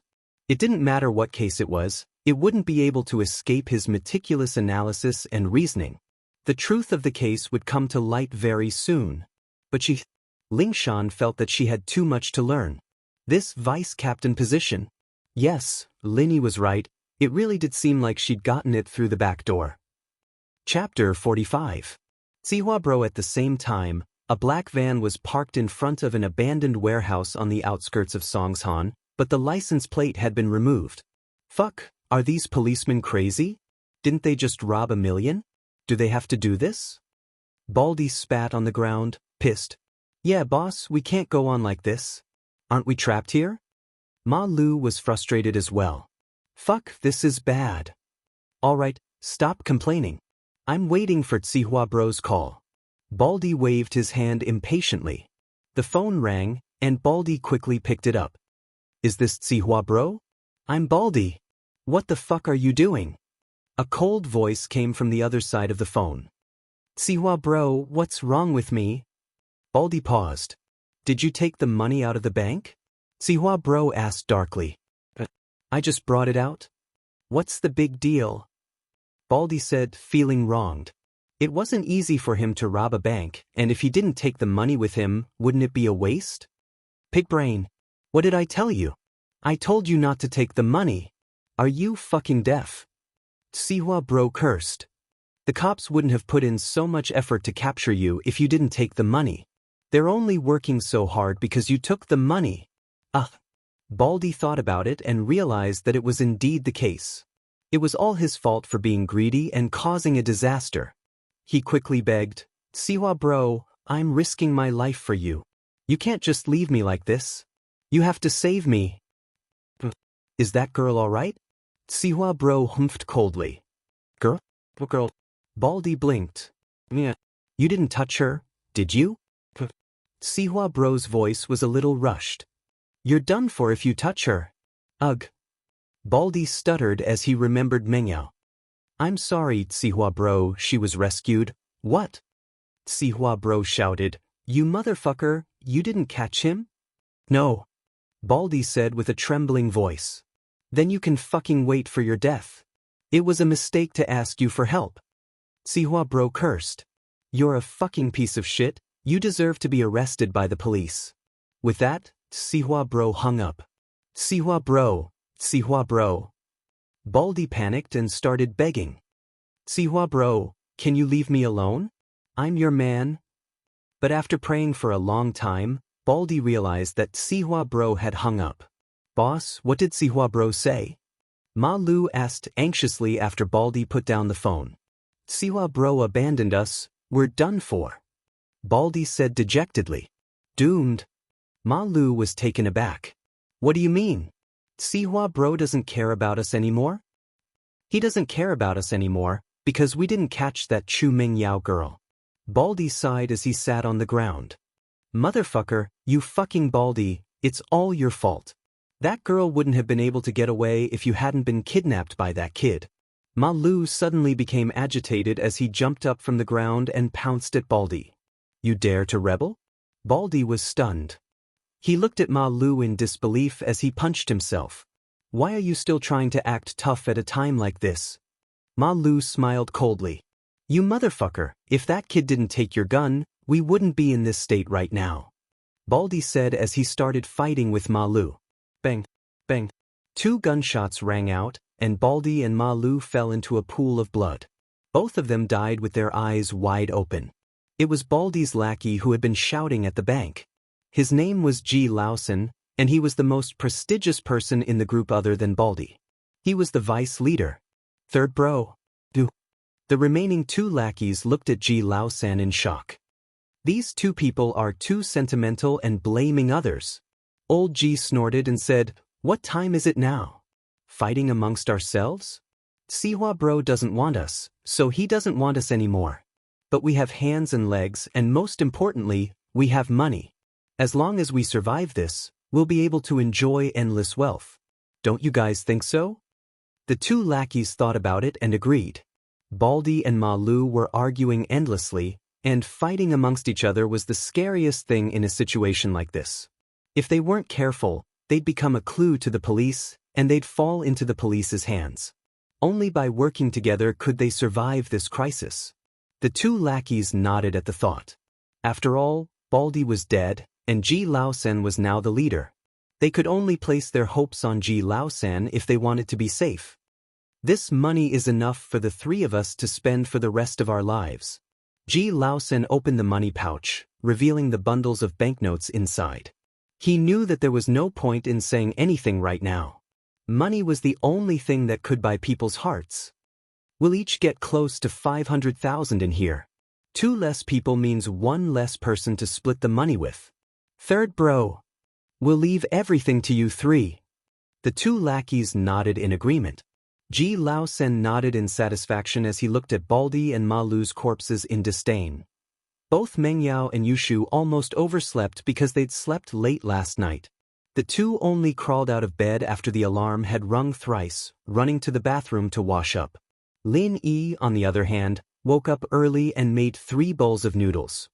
He started boiling water when he heard the commotion upstairs. He'd made Yangcha noodles yesterday, and Lin Yi was making chicken noodles today. There were still some leftovers from the braised chicken from yesterday, so Lin Yi decided to use the leftover chicken juice to make the soup. Lin Yi's noodles were done by the time Meng Yao and Yushu came downstairs. Wow, it smells so good. Yushu's nose was sharp, and she picked up the smell immediately. She ran to the dining room happily. Yao Yao, your shield bro made noodles for us again. Meng Yao had wanted to follow Yushu to the dining room, but Yushu's words stopped her in her tracks. It was Lin Yi's noodle? Should she go? Meng Yao would have turned around and walked away, pretending that she hadn't smelled anything, if it was for the sake of her pride and face. But the smell of the noodles was too tempting. Chapter 46. Chapter 46, Getting Close to the Dean. Wow, it smells so good. It's so delicious. Yushu commented as she ate. What was the big deal? She'd had a bowl yesterday anyway, it wouldn't make a difference. Meng Yao gritted her teeth as she walked towards the dining room. Meng Yao's actions weren't missed by Lin Yi at all, and Lin Yi smiled faintly. This Meng Yao was quite an interesting character. Meng Yao, come eat your noodles. Lin Yi encouraged, hoping to motivate Meng Yao even more. Thanks. Meng Yao's voice was as quiet as a mosquito's, surprising both Lin Yi and Yushu. Was this still Meng Yao? Meng Yao picked up her chopsticks as she sat down at the dining table. She felt like crying as she stared at the fragrant noodles in front of her, wondering if she'd gone a little too far with Lin. He was actually a really good person? Yeah, at least he was a qualified nanny. Falbert's car stopped in front of the villa punctually at 7 in the morning, and Meng Yao, Yushu, and Lin Yi walked out of the villa. Meng Yao didn't say anything, but there was less hostility in her eyes now as she looked at Lin. Mr. Lin, according to the doctor's orders, you'll have to go to the hospital to get your bandages changed. Falbert said. I'll send Miss Chu and Miss Chen to school first, and then I'll drive you to the hospital to get your bandages changed. All right. Lin Yi nodded after some thought. The wound on his leg wasn't that big of a deal, but he didn't want people to think of him as a monster. Miss Chu, can you help Mr. Lin apply for leave? Falbert asked in a negotiating tone. Meng Yao didn't know what to say. She didn't hate Lin Yi that much anymore, but asking for leave on Lin Yi's behalf. How could she do that? Wouldn't everyone know that she was living with Lin Yi then? Falbert thought that Meng Yao and Lin Yi were still in conflict, so he turned to Yushu. Miss Chen, why don't you help Mr. Lin apply for leave? It's fine with me, it's just that Yao Yao doesn't want people to know that she's living with Lin Yi. Yushu said innocently, but emphasized the word living with. Li Fu slapped his forehead, realizing that Meng Yao was worried about that. That was true. How could a girl say something like that? Meng Yao didn't want to say it out. Meng Yao glared at Yushu. Yushu stuck her tongue out and shut her mouth. She'd said what she needed to say anyway. It's fine, I'm pretty familiar with the dean, Wang Jifeng. I've got his number here. I'll give him a call later and ask him to contact the class teacher. Lin Yi said with a smile. Dao Mayo and to Yushu was Yao, Hidish. Long asked Long de Dashton. Long Ridju, Lin. That didn't seem possible. But if he didn't know the dean, he couldn't say something like that. Wouldn't his lie be exposed? Meng Yao and Yushu weren't the only ones who were surprised. Even Falbert was surprised. How did Lin Yi know the dean? Lin Yi saw through their confusion as well. He turned to Falbert. Falbert, can I borrow your phone for a while? Oh, of course. Falbert said as he handed his phone to Lin. Lin Yi took out a piece of paper from his pocket. There was still some blood on it. He had accidentally stained it yesterday. He dialed the number on the paper, and the call went through after a while. Hello, is this Yushu? Lin Yi asked. Who's this? Ji Feng was busy with his lover. He jumped when the phone rang. He picked it up and saw that it was an unknown number. His tone was a little unfriendly. I'm Lin. Yushu, I hope I didn't disturb you? Lin Yi said with a smile. But, oh no. Yushu's heart skipped a beat. His tone became very friendly. Oh, it's Lin. Look, how can I have anything good? Class is about to start. How it's like this? I have something to trouble you with, Yushu. Lin Yi smiled. He didn't expose Yushu's lie. Yushu's tone was very nervous. It was obvious that he was doing something wrong. What is it? Let's hear it. Wang Jifeng secretly sighed in his heart. Sigh, it seems that my weakness has finally been caught. The next day, something came to find me. It's like this. I have something to do this morning, so I might be a little late. Please tell my homeroom teacher and ask for a leave. I'll be there around 10. Lin said. Oh, that's it? Sure, no problem. When Wang Jifeng heard that it was a small matter, he immediately heaved a sigh of relief. Wasn't this easy to settle? It was just a phone call. Thank you, Yushu. I won't disturb you any longer. Please continue. Lin Yi said meaningfully. This kid. Jifeng put down the phone helplessly and went back to his work. Lin Yi, you really know Yushu? And you look really close? Yushu's mouth was wide open as she looked at Lin Yi in disbelief. I just met him yesterday, we just hit it off. Lin Yi, naturally, wasn't going to spill the beans about Wang Jifeng. He gave a vague explanation. Oh. Yushu cheered. That's great. I'll look for you if I need a leave in the future. Lin Yi smiled bitterly as he looked at Li Fu, who didn't have any expression on his face. Li Fu seemed to have run out of ideas on how to deal with the two girls, turning a deaf ear to their plan to skip class. All right. Lin Yi nodded. Li Fu, on the other hand, was re-evaluating Lin Yi. The young man looked like a normal guy, but his wits and bravery were undeniable. From the looks of it, his social skills were quite strong as well. And his ability to pick up girls. Even the police beauty Lingshan. Faubert felt a headache coming on at the thought. The two princesses wouldn't fall into his clutches, would they? It seemed like he should find some time to talk to Mr. Chu about Lin Yi. Meng Yao and Yushu got out of the car at the entrance of Songshan's first hospital, and Faubert drove Lin Yi to Songshan's first people's hospital. They passed by a mobile store on the way, and Faubert stopped the car in front of the store. He turned to Lin. Mr. Lin, you should get a phone as well. It'll be hard to keep in touch. Lin Yi nodded. He wouldn't be borrowing Faubert's phone to make calls otherwise. Chapter 47. Guan Xen Lin Yi was here to buy a phone, and so he went straight to the counter. Meng Yao and Yushu were both using Nokia E7s, and Lin Yi quite liked them. He picked one up and paid a few thousand kuai for a free phone. Faubert swiped his card before Lin Yi could pay, smiling at Lin Yi. These are daily necessities, we should be the ones providing them. Lin Yi didn't argue with Faubert after hearing that. A few thousand kuai was a lot to him, but it wasn't even worth mentioning to Faubert and Pengzhan. Faubert might be a chauffeur, but a chauffeur holding shares in Pengzhan Industries wasn't much, but it was enough to show how important Faubert was in Pengzhan's heart. The traffic on the streets got heavier after the phone was bought, and it was rush hour. Faubert smiled bitterly. Looks like it'll take up a lot of time again. Speaking of which, Mr. Lin, why are you so close with Dean Wang? I talked to him a bit when I went to register yesterday, and we hit it off pretty well. He left me his number, telling me to look for him if I need anything. Lin Yi said with a smile. I see. Faubert didn't quite believe it, but Lin Yi didn't want to talk about it, so he didn't press him. They finally arrived at People's First Hospital, but it was already 8:30 in the morning. They'd walked for about an hour before they arrived. They found Dr. Sun Weiman, who was very happy to see Lin. He smiled at him. Little hero, you're here. You're recovering pretty fast, aren't you? You can even walk like that. Anyone else would have been using crutches. Dr. Sun, please don't call me little hero. It's a little awkward. Plus, I'm no hero. Lin Yi was embarrassed by Sun Weiman's stare. Lin Yi felt that there was something wrong with Sun Weiman's smile. He deserves to be a hero. You deserve it. Sun Weiman waved his hand and smiled like an elder. But young man, you're a bit too romantic. Yesterday's incident with that female police officer has become the talk of the hospital. Even the policewoman admires you, little hero. Huh? Lin Yi suddenly broke out in a sweat. No way? People always said that news traveled very fast on campus. Could it be that news traveled very fast in the hospital as well? Okay, I won't tease you anymore.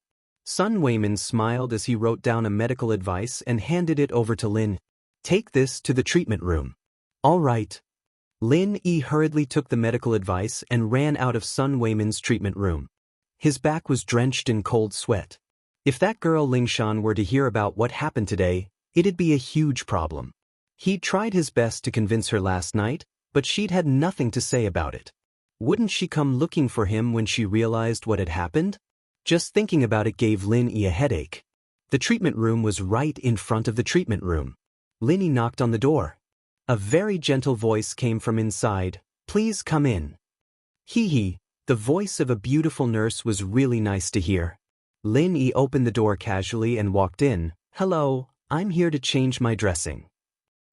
The nurse in the treatment room raised her head in surprise and looked at Lin Yi. "You're okay?" "What do you mean I'm okay?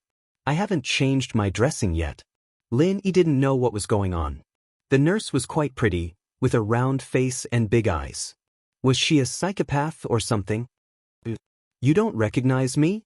Guan Xin pouted and looked at Lin Yi with a pitiful look. Yesterday was Guan Xin's first month's salary. She was very happy.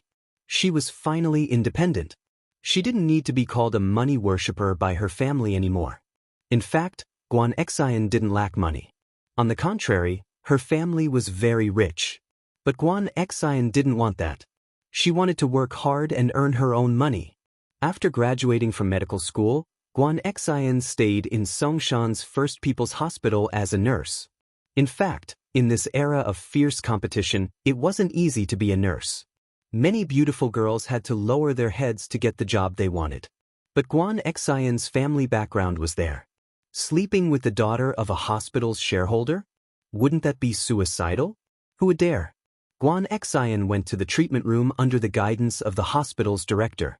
The director let Guan Xin stay there because the director of the surgery department, Sun Weiben, was a very upright person. Otherwise, if there was a scandal of a doctor flirting with a shareholder's daughter, he might as well resign.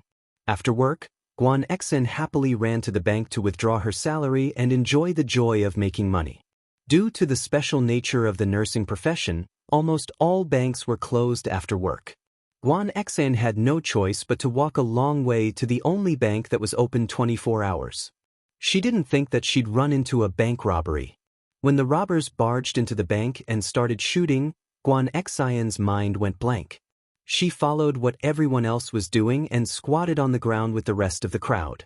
Originally, he thought that after this period of time, he would wait for the robbers to steal the money and leave, but he did not expect the police to surround the bank. The robbers had to find a hostage as a bargaining chip with the police. When the robbers walked towards her, Guan Xin was very scared.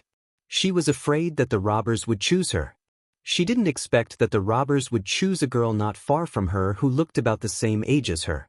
What surprised Guan Xin was that the boy in front of her suddenly stood up and volunteered to be the robber's hostage.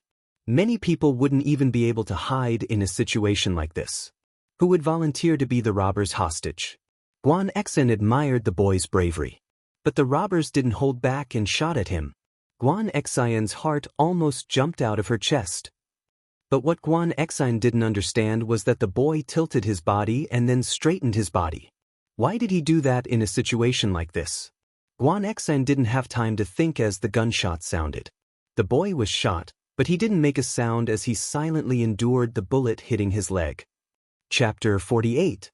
An ambiguous moment. Guan Xin overheard all the doctors and nurses talking about a man named Lin Yi when she got to work this morning.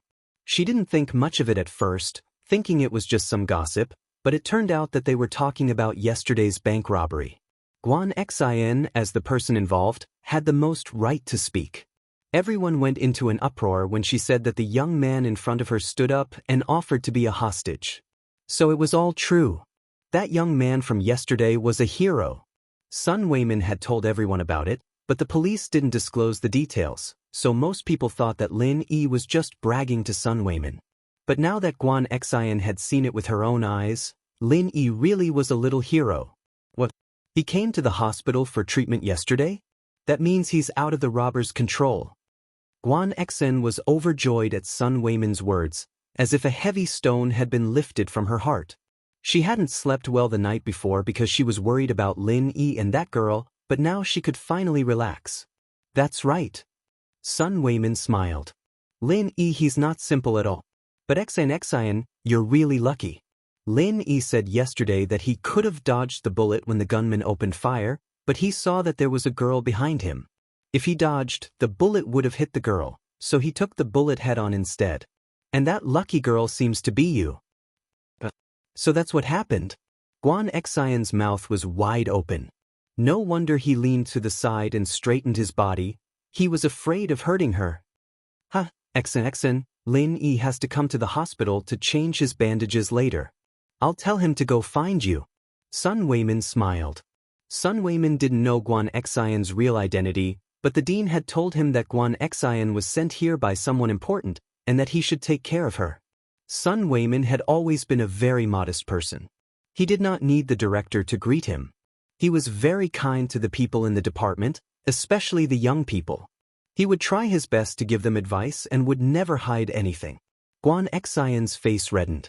A hero saving a damsel in distress like this was bound to make people think too much, especially in such a dramatic way. After Lin Yi was injured, he went to the hospital where she was treated. Lin Yi looked at the attractive nurse in front of him. He felt that she looked familiar, but he didn't know where he had seen her before.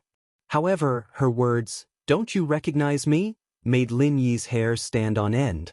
Why do I feel like a heartless man who cheated a girl of her feelings? You are? Lin Yi looked at the girl in front of him suspiciously. He wanted to find some clues from her big bright eyes, but unfortunately, Lin Yi still couldn't remember who she was. It was no wonder. She was just a passerby that Lin Yi met yesterday. He didn't even know her name, so there was no way that Lin Yi would have any impression of her. Thank you for blocking the bullet for me yesterday. Guan Xian was a bit disappointed that Lin Yi didn't recognize her. She took the initiative to tell him how they met. Ah, it's you. Lin Yi finally remembered who the girl in front of him was. She was the girl behind him at the bank yesterday. You remember? Guan Xian was a bit happy that Lin Yi remembered her. Actually, the robber was going to shoot me yesterday. I can't hurt others just because I dodged the bullet, so you don't need to thank me. Lin Yi explained. You don't need to feel bad about it. Oh. Guan Xian didn't know what to say after hearing Lin Yi's words. She nodded, and the atmosphere became a bit awkward. All right, help me change the bandages. Lin Yi smiled. Nice to meet you, pretty nurse. I'm Guan Xian. Guan Xian was amused by Lin. She took the medical order from Lin Yi and started preparing the medicine. When she was done, she saw that Lin Yi was still standing there. She couldn't help but laugh. What are you doing? Hurry up and take off your pants. Guan Xian's face reddened involuntarily after she said that. This was actually the first time Guan Xian had to deal with a man's wound. In the past, Sun Weimin would always hand it over to the married female nurses in the department. These young nurses would usually take care of superficial wounds on the hands and feet. But today's situation was different. Lin Yi was Guan Xian's savior, and Sun Weimin wanted to hand Lin Yi over to Guan Xian. Guan Xian didn't object to it, and so the matter was settled. That's not too good. Lin Yi was starting to feel a bit embarrassed. He hadn't even taken off his pants yesterday, and there was already a rumor going around with Lingshan. If he took his pants off today, wouldn't it be even worse? Guan Xian didn't feel embarrassed when she saw a man like Lin Yi acting coy. Instead, she found it funny. I'm a nurse, what are you doing behind my back? You know, patients have no privacy in front of a doctor. Be a good boy and take off your pants? Guan Xian felt her face heat up. Why did she feel like a perverted sister trying to kidnap a little boy?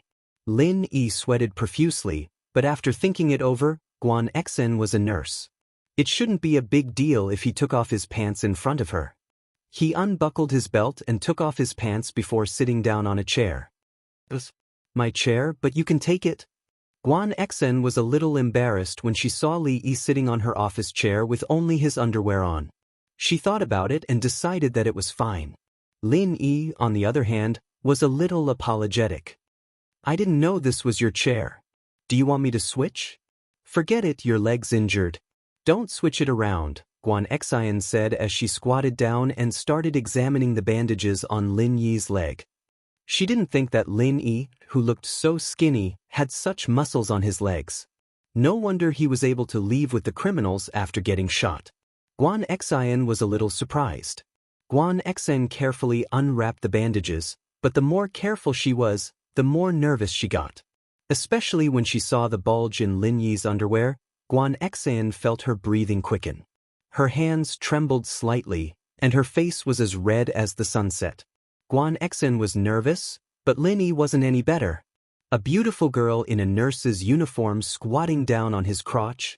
It was inevitable that his imagination would run wild. Chapter 49. Find me tomorrow. Wang Xian was feeling the warmth of Wang Xian's hand. She'd accidentally touched Lin Yi, so she couldn't help but lower her head in embarrassment. She didn't want Lin Yi to see the look on her face, and that was when tragedy struck. Wang Xian couldn't help but cry out as she stood up, but she was too embarrassed to even lift her head up. Lin Yi looked at Wang Xian's face helplessly. Who told you to touch him? But since it had already happened, he had no choice but to apologize awkwardly. I'm sorry. I couldn't help myself. Wang Xian felt bad when Lin Yi apologized to her first. She knew very well that Lin Yi had been acting normally, and it was only because she'd accidentally touched him that he'd reacted. She was the one to blame. It's not your fault. I'm a nurse, I shouldn't have cared about stuff like that. It's just that my thoughts were a bit impure. Wang Xian explained. If it had been anyone else, Wang Xian wouldn't have been so nice to them. She'd have slapped them a long time ago, but Lin Yi was different. He was her savior, and Wang Xian was filled with guilt at the gunshot wound. She thought that he'd gotten shot because of her, and that was why she was being so nice to him. Sorry. Lin Yi pointed at his lower body, a little self-deprecatingly. Let's continue, yeah? Wang Xian nodded, putting aside the awkwardness from before as she carefully changed Lin Yi's bandages.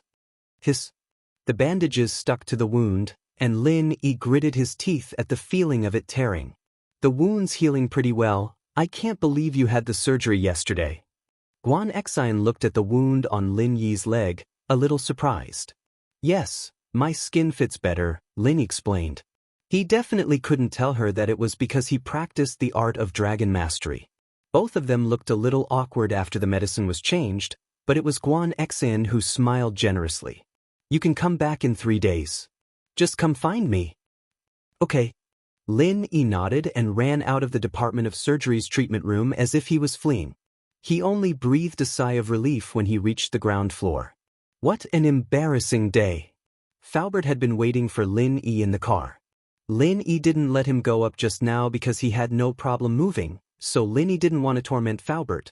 Did you change the medicine? Seeing Lin Yi coming out of the hospital, Faubert opened the door and asked. Yes, it's done. Lin Yi nodded. But you still have to come back tomorrow to see how the wound is healing. You can come back the next day. Wang Xian actually wanted Lin Yi to come back the day after tomorrow since she was off work the next day, but she was afraid that Lin Yi's wound would change again. That was why she wanted him to see how it was healing first. Lin Yi remembered the awkwardness of changing the medicine, and he didn't want to do it a second time. It wasn't a good feeling to see but not touch. I've contacted Mr. Chu and told him about what happened yesterday. Faubert started the car and said to Lin, What did Mr. Chu say? Lin Yi asked quickly. Mr. Chu said he'll come back immediately, and we'll talk about it when he gets back. Faubert said. But Mr. Chu said that he has an inkling of who's behind this. Lin Yi froze. He didn't expect Peng Zhan to be so smart, figuring out who the mastermind was so quickly. It was already past the rush hour, and there were fewer cars on the road. Soon, Faubert drove the car to the entrance of First Middle School. Lin Yi got out of the car and waved at Faubert. Lin Yi carried his backpack and stepped into the school. The field was empty, and there were only a few students playing basketball. Evidently, they were the bad students who didn't go to class normally. Bang! A basketball rolled towards Lin. Hey kid, throw the basketball over here. A student with long hair in a black shirt shouted at Lin. Lin Yi was in a hurry to go to class, so where would he find the time to pick up the ball? Moreover, the basketball didn't just reach Lin Yi's feet, but there was a certain distance between it and Lin Yi's feet. Motherfucker, I'm talking to you, didn't you hear me? Zhou Ruoming was immediately displeased. In this school, Was there a student who dared to disobey him? Lin Yi heard Zhou Ruoming's curses, and he couldn't help but frown. Although Lin Yi didn't know who his parents were since he was young, it was still very displeasing to hear such insults. Lin Yi slowly turned around to look at Ruoming, pointing at him before pointing at himself. Were you talking about me? Yes, it's you. Are you fucking deaf? I'll count to 3, throw the ball to me, and we'll be fine. Otherwise, I'll fucking kick you out of this school. Zhou Ruoming looked at Lin Yi's clothes and knew that he was a poor student, so he didn't have any scruples when he spoke. Lin Yi didn't say anything. He walked straight to the direction where the basketball rolled, then he bent down and picked up the basketball. A group of lackeys around Zhou Ruoming cheered. Zhou Ruoming enjoyed the feeling of others kneeling under his feet. This feeling of being the school's overlord made him extremely refreshed. Brother Ming is still the most prestigious. One word, and that kid had to pick up the ball obediently. He was scolded, but he didn't even dare to fart. One of Zhou Ruoming's supporters praised him flatteringly. He's just a poor student. Zhou Ruoming said proudly, in this school, a person who dares to go against me, Zhou Ruoming, hasn't been born yet. Lin Yi stood up and turned to Zhou Ruoming with the basketball in his arms. Zhou Ruoming made a posture of getting ready to catch the ball, and signaled Lin Yi to throw the basketball over. Lin Yi looked at Zhou Ruoming's flashy look, and a slight curve appeared at the corner of his mouth. He suddenly raised his hand, and the basketball flew from his hand to Zhou Ruoming at high speed. Of course, Zhou Ruoming didn't realize that danger was approaching him. He still made a posture of catching the ball with his hands in front of him, ready to catch the basketball thrown by Lin. Bang! The basketball hit Zhou Ruoming's hand. At first, Zhou Ruoming was still complacent about being able to catch the basketball from such a long distance. A group of lackeys around him also cheered and shouted flatteringly, Brother Ming is so handsome. He's simply the new Jordan. Chapter 50. A Murder Caused by a Basketball, Part 1. Ash? Zhou Ruoming howled in pain. His wrist had been dislocated, and the ball had gone through his hands, heading straight for his face. Bang! Another loud sound. Zhou Ruoming didn't even have time to scream before he fell to the ground with blood spurting out of his nose. His blood formed a rainbow in the air, a cold beauty to it. Ruoming fainted from the slap, and his lackeys who were playing with him were dumbfounded as well. Was this still a basketball game? It was like a cannonball. Lin Yi looked at the culprit again as if nothing had happened. He dusted his hands off and continued on his way to the school building. Lin Yi sneered inwardly. Trying to act cool? That's the least I can do. If there's a next time, I'll beat you until you can't even take care of yourself. That kid hit Ming bro. We can't let him get away. Someone called out, and Ruoming's lackeys snapped back to their senses. All of them turned to look at Lin Yi, who wasn't too far away. Lin Yi turned around impatiently when he heard the yell. He swept a cold glance over them, sneered, and continued walking towards the building. Everyone shuddered when Lin Yi's cold gaze swept over them. It was a beautiful wish to avenge Ming bro, but when it came to it, they looked at Zhou Ruoming's deformed wrist, his face covered in blood, and no one knew if he was dead or alive. They all flinched. This was the work of a basketball? With Zhou Ruoming as an example, no one dared to provoke Lin Yi, who was the dumbest. Even their boss was lying on the ground. What else could they do that was better than Zhou Ruoming? The group of people lowered their heads. The subordinate who had shouted earlier also shut his mouth. Everyone hurriedly carried Zhou Ruoming and rushed to the school hospital. Pin Liang didn't go to school today. He called up one of his father's underlings, Heibao Bro. Heibao Bro was part of the underworld in Songshan, and he was in charge of his father's nightclub, Golden Age. Pin Liang had asked him to teach Lin Yi a lesson, but Heibao Bro hadn't thought much of it at first. It was just a student after all. There was no need for him to do it himself. He'd just send a few of his lackeys and they'd be able to take care of it. Pin Liang's group couldn't even handle a student, and he was quite disdainful of them. However, he didn't say it out loud because of Pin Liang's father. After all, he was the young master of the corporation. Brother Heibao was not stupid. Why would he offend him for no reason? However, he still couldn't let go of his pride to deal with the little cub. Pin Liang, however, couldn't take Pin Liang's coaxing and pestering, saying that the new transfer student was very strong and that he was a martial artist. Heibao Bro had no choice but to bring his men to take a look. He'd finally gotten Heibao Bro's help, and Pinliang was filled with joy. Heibao Bro was famous for his fighting prowess. There was once a guy from the provincial mixed martial arts team who got drunk and caused a scene in a nightclub. Many security guards couldn't do anything to him, but Heibao Bro had taken that professional out in just a few rounds. Pinliang couldn't help but be impressed. As far as he was concerned, as long as Heibao Bro was involved, that Lin Yi kid could eat shit today.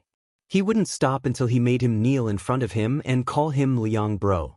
However, Pinliang, Gao Xiaofu, and Zhang Naipeo had arrived at school early, and Lin Yi was nowhere to be seen by the time the first class started. Pinliang was starting to panic. Was the kid scared and not coming?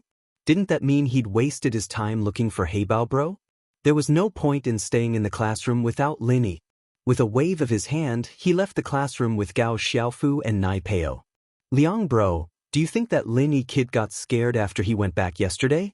Maybe he pissed us off and decided not to come to school anymore? Xiaofu analyzed. That's a possibility. Pinliang frowned as well.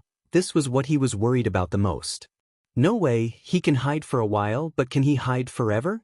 Unless he doesn't want to study here anymore, but he just transferred yesterday. Is he going to quit today? Naipeo was quite troubled as well. Why was Lin Yi not coming to school after just one day? Fuck, it's been a long day. You know, Heibao Bro doesn't have time every day. He has to help my dad look after the place. My dad's gonna skin me alive if he finds out that I asked him to help me fight. Pinliang said worriedly. Man, you're right. If your dad agreed to let you be a gangster and let Heibao Bro be your bodyguard, Liang Bro, you'd be even better than Zhou Ruoming. That's all because he has a gangster brother to back him up. Xiaofu said, let's not talk about that. My dad's counting on me to get into a good university. Pinliang sighed. If Lin Yi really didn't come today, then we'd lose a good chance to teach him a lesson. It'd be hard to get another chance like this in the future. Kong Xiaobo's here. Should we get Heibao Bro to teach him a lesson? Naipeo was still holding a grudge against Kong Xiaobo for kicking him yesterday. Fuck, you motherfucker, Kong Xiaobo doesn't need Heibao Bro to do anything. We'll beat him up with just a few of us. Xiaofu rolled his eyes. Can't you come up with any good ideas? Come up with something good then. Naipeo said, a little pissed off. Alright you two, stop arguing. Pinliang waved his hand impatiently, finding a step to sit down at the edge of the arena. He took out a cigarette and put it in his mouth. Naipeo quickly took out his lighter and lit it for Pinliang, smiling awkwardly. Looks like Zhou Ruoming's group is playing basketball over there. Liang Bro, should we go over and play a bit? Xiaofu said as he pointed at the group playing basketball on the other side of the court.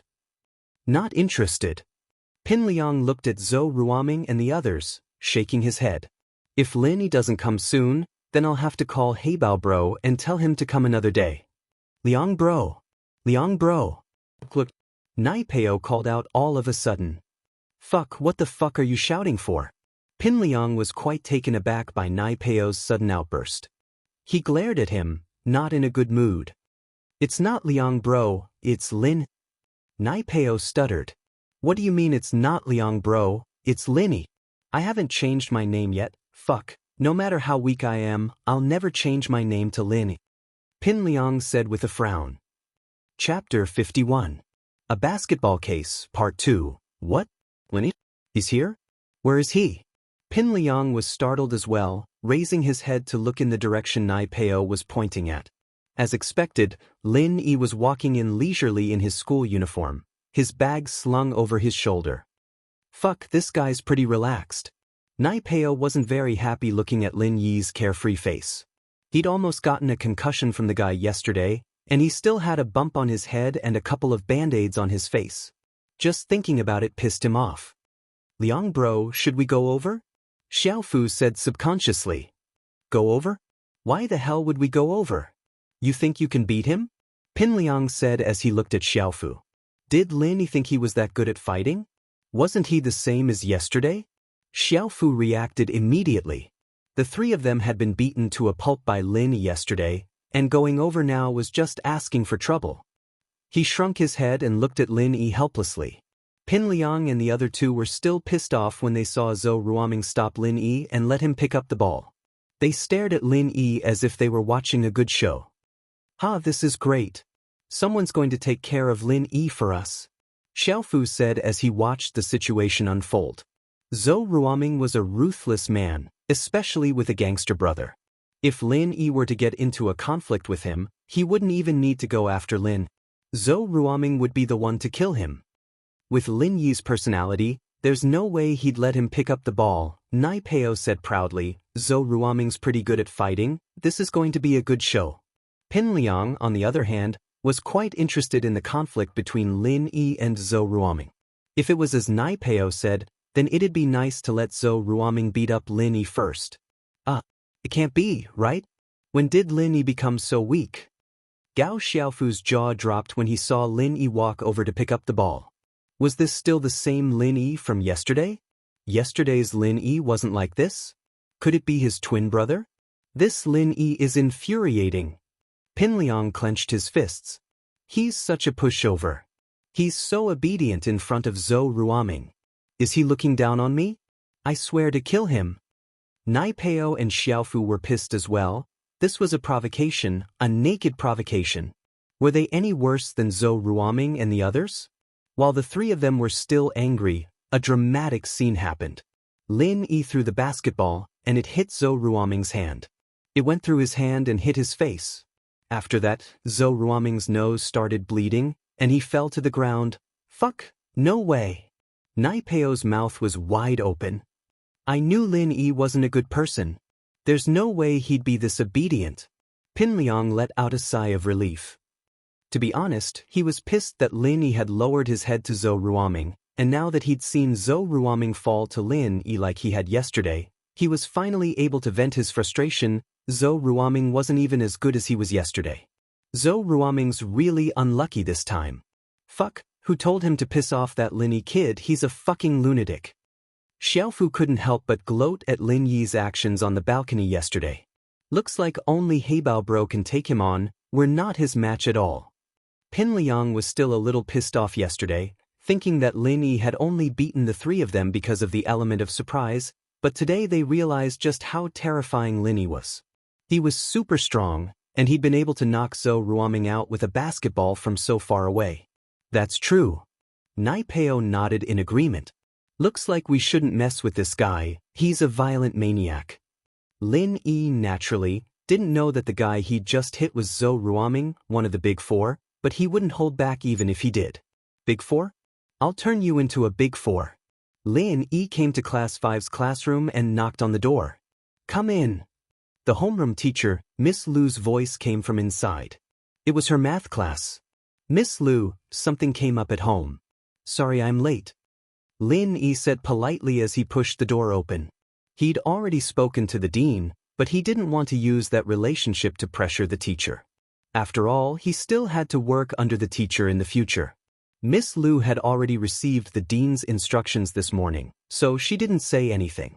She only nodded. All right, come in. Lin Yi walked into the classroom obediently and went back to his seat. Yushu looked at Lin Yi shocked. She turned to Mengyao. Yao, why do I feel like he's not hurt? His leg was shot. How can he walk so fast? Who knows? Mengyao glanced at Lin Yi and curled her lips. Maybe he's just happy with his love life. Mengyao didn't know why, but she remembered the scene between Lingshan and Lin Yi in the hospital yesterday. Lingshan, that little vixen, I thought she was all high and mighty. Yushu said angrily as she recalled the scene yesterday. She was even more upset that her brother would like a woman like that. Although, in Yushu's eyes, Lin Yi was still passable, he was a handsome and capable man. But he couldn't compare to her brother. She couldn't let go of the fact that Lingshan liked Lin. Lin Yi, naturally, didn't know that the two girls in front of him were talking about him. Lin Yi took out his math textbook and flipped to the page where the teacher was revising. He listened to the class quietly. All the classes had ended, and the only thing he had to do now was to revise what he'd learned in the past. Although Lin Yi hadn't gone to school, He had studied high school and university courses under old Lin's supervision. He didn't feel tired at all when listening to Miss Lu. Lin Yi wasn't some kind of prodigy, but his memory was better than most people's. Plus, the internet was so advanced that all sorts of materials and courses could be downloaded. It wasn't hard for him to study on his own. Looking at Pinliang, Xiaofu, and Naipeo's seats, Lin Yi realized that they weren't in the classroom. Could it be that they were too heavily injured and couldn't come? But Lin didn't care if they lived or died. Let them be. It was better if they didn't come if they wanted to. It'd be better if they didn't come. Chapter 52. Hey Bao Bro. The class was halfway through by the time Lin Yi entered the classroom. The bell rang, signaling the end of class. Miss Lu left after assigning the homework. Kong Xiaobo turned around to look at Lin Yi, a little grumpy. I say, boss, you scared me. I thought you weren't coming today. What? Scared that Pin Liang and the other two would come after you?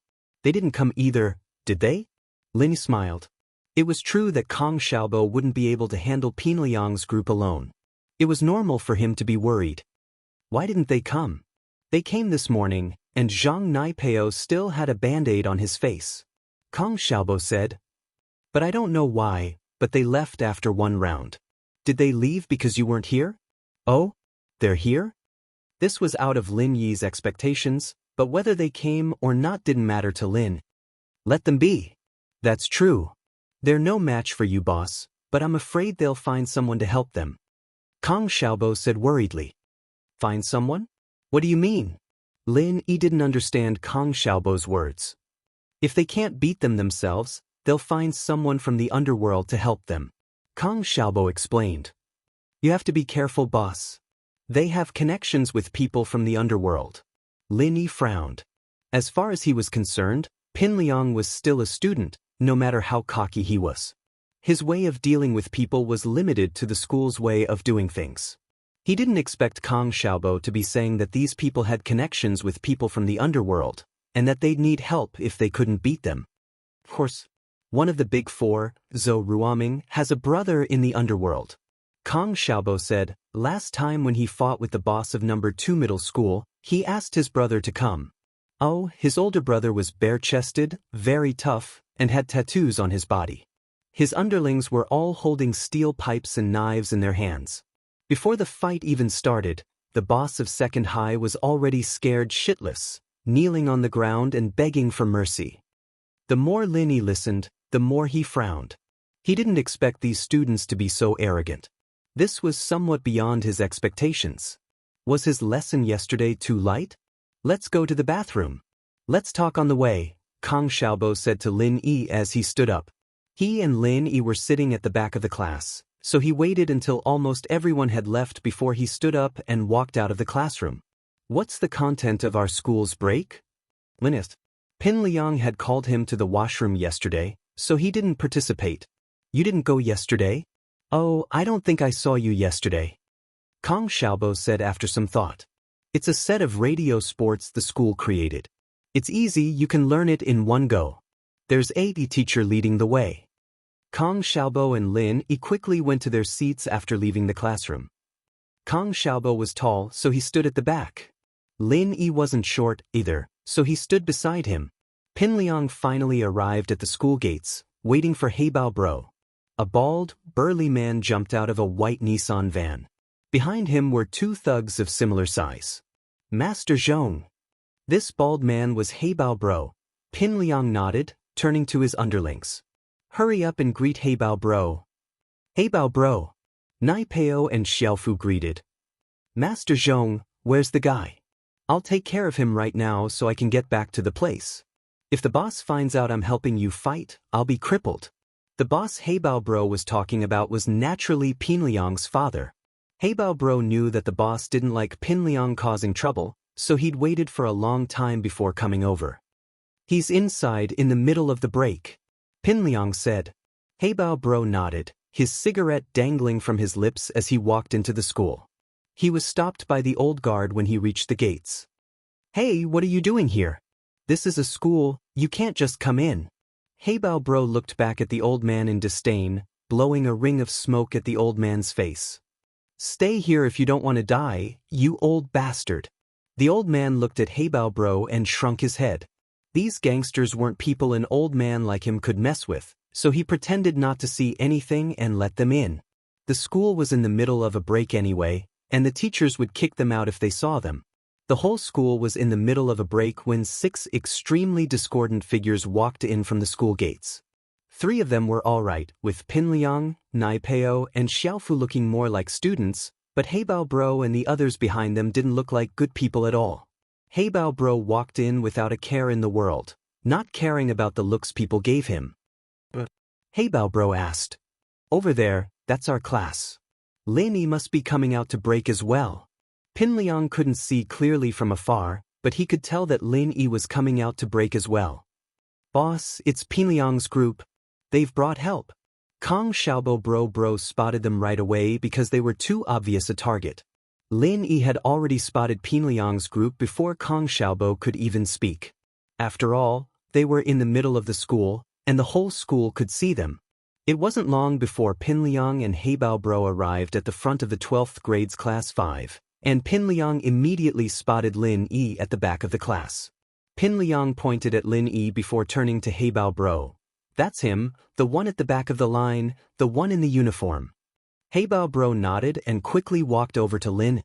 From afar, Lin Yi looked like a normal guy, tall and skinny. He didn't look like a fighter at all, and Heibao Bro was quite puzzled. Was a guy like that really worth fighting? Did he really need to do it himself?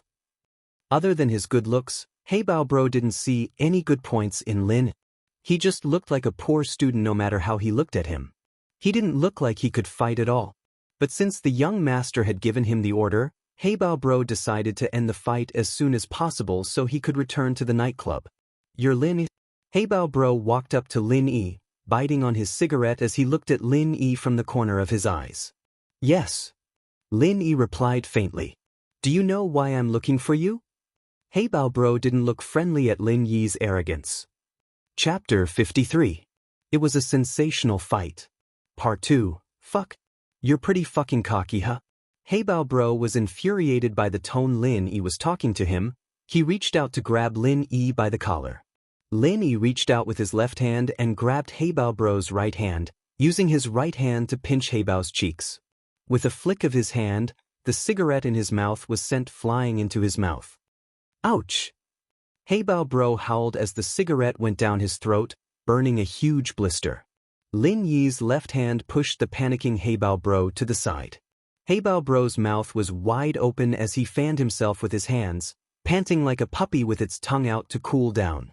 Zhou Ruoming lay in the school hospital for half a day, getting massaged and massaged before finally waking up. After putting a band-aid on his nose, he was helped out by his subordinates. Even then, his head was still ringing. "What the fuck, which class is that kid from?" Zhou Ruoming said hatefully. "Find him. I'll beat him up so bad his mother won't recognize him." "We don't know either." Zhou Ruoming's men didn't know which class Lin Yi was from either. There were too many normal students in school uniforms like this, and they wouldn't attract any attention at all. "Fuck, it's got to be someone from our school, that's for sure. You guys go look for him, class by class after class. Beat him to death when you find him," Ruoming said fiercely. "Don't worry, Ming Bro." The underlings quickly responded. Although they were shocked by Lin Yi's skills earlier, there was no need to be afraid of him now that there were so many of them. The group walked out of the school hospital to find the students in the middle of the day. One of Zhou Ruoming's men saw Pinliang and Heibao Bro walking in, pointing at them. "Ming Bro, look. Isn't that Pinliang's group? They don't look like students from our school." Zhou Ruoming raised his head and looked in the direction his man pointed.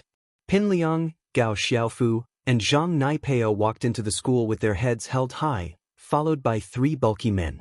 Ruoming recognized the shirtless man in the lead, the one with the tattoos all over his body. It was Heibao Bro, one of the more famous people in the underworld. Ruoming's brother had drunk with him before, and Heibao Bro had brought Ruoming along as well, so Ruoming had an impression of him. "That's Heibao Bro, he's very famous in the underworld. He's famous for his fighting prowess. I wonder why Pinliang found him. Could it be that he wants to deal with our school students?" One of Zhou Ruoming's men guessed. I don't know, but isn't that a bit overboard? Why would he need Heibao Bro to deal with our school students? Zhou Ruoming shook his head. He didn't know what Pin Liang was planning. Zhou Ruoming and his men sat on a bench in the schoolyard, watching the situation unfold. Ruoming was very curious as to who it was that made Pin Liang go to such lengths to get so many people to deal with him. All of a sudden, Ruoming remembered seeing Pin Liang's group beaten black and blue last night. He'd asked Pin Liang what was wrong, but Pin Liang didn't say anything. Could it be that he'd been beaten up by someone, and was here to take revenge? Zhou Ruoming found it more and more plausible. He couldn't help but find it funny.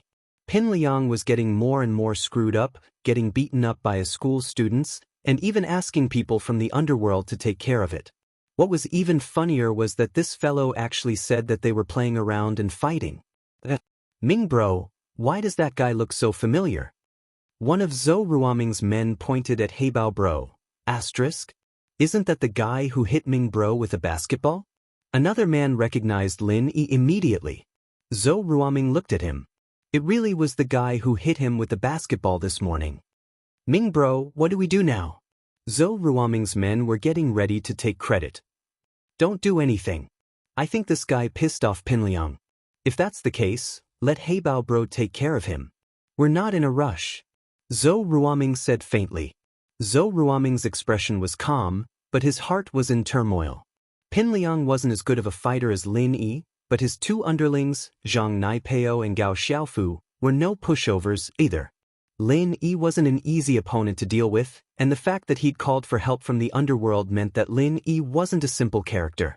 He'd thought it was a coincidence that he got hit with the basketball, but now it seemed like that wasn't the case. If Lin Yi didn't have a few tricks up his sleeve, there was no way he'd get Heibao Bro involved. As a result, Zhou Ruoming wasn't in a hurry to cause trouble for Lin. With Heibao Bro around, he'd let Heibao Bro take care of the kid first. What happened next, however, stunned Zhou Ruoming and the others. Before they could figure out what was going on, they saw Heibao Bro howling and stomping on the ground, covering his mouth. Heibao Bro had never been taken advantage of like this before. He'd fallen for a student's trick. His lungs were about to explode, and he ignored the pain in his throat as he swung his fist at Lin Yi with bloodshot eyes. Lin Yi could tell that Heibao Bro was one of those men who trained in horizontal kung fu. Lin Yi wasn't afraid of him. Even old Lin would hit him with a metal rod, let alone his fists.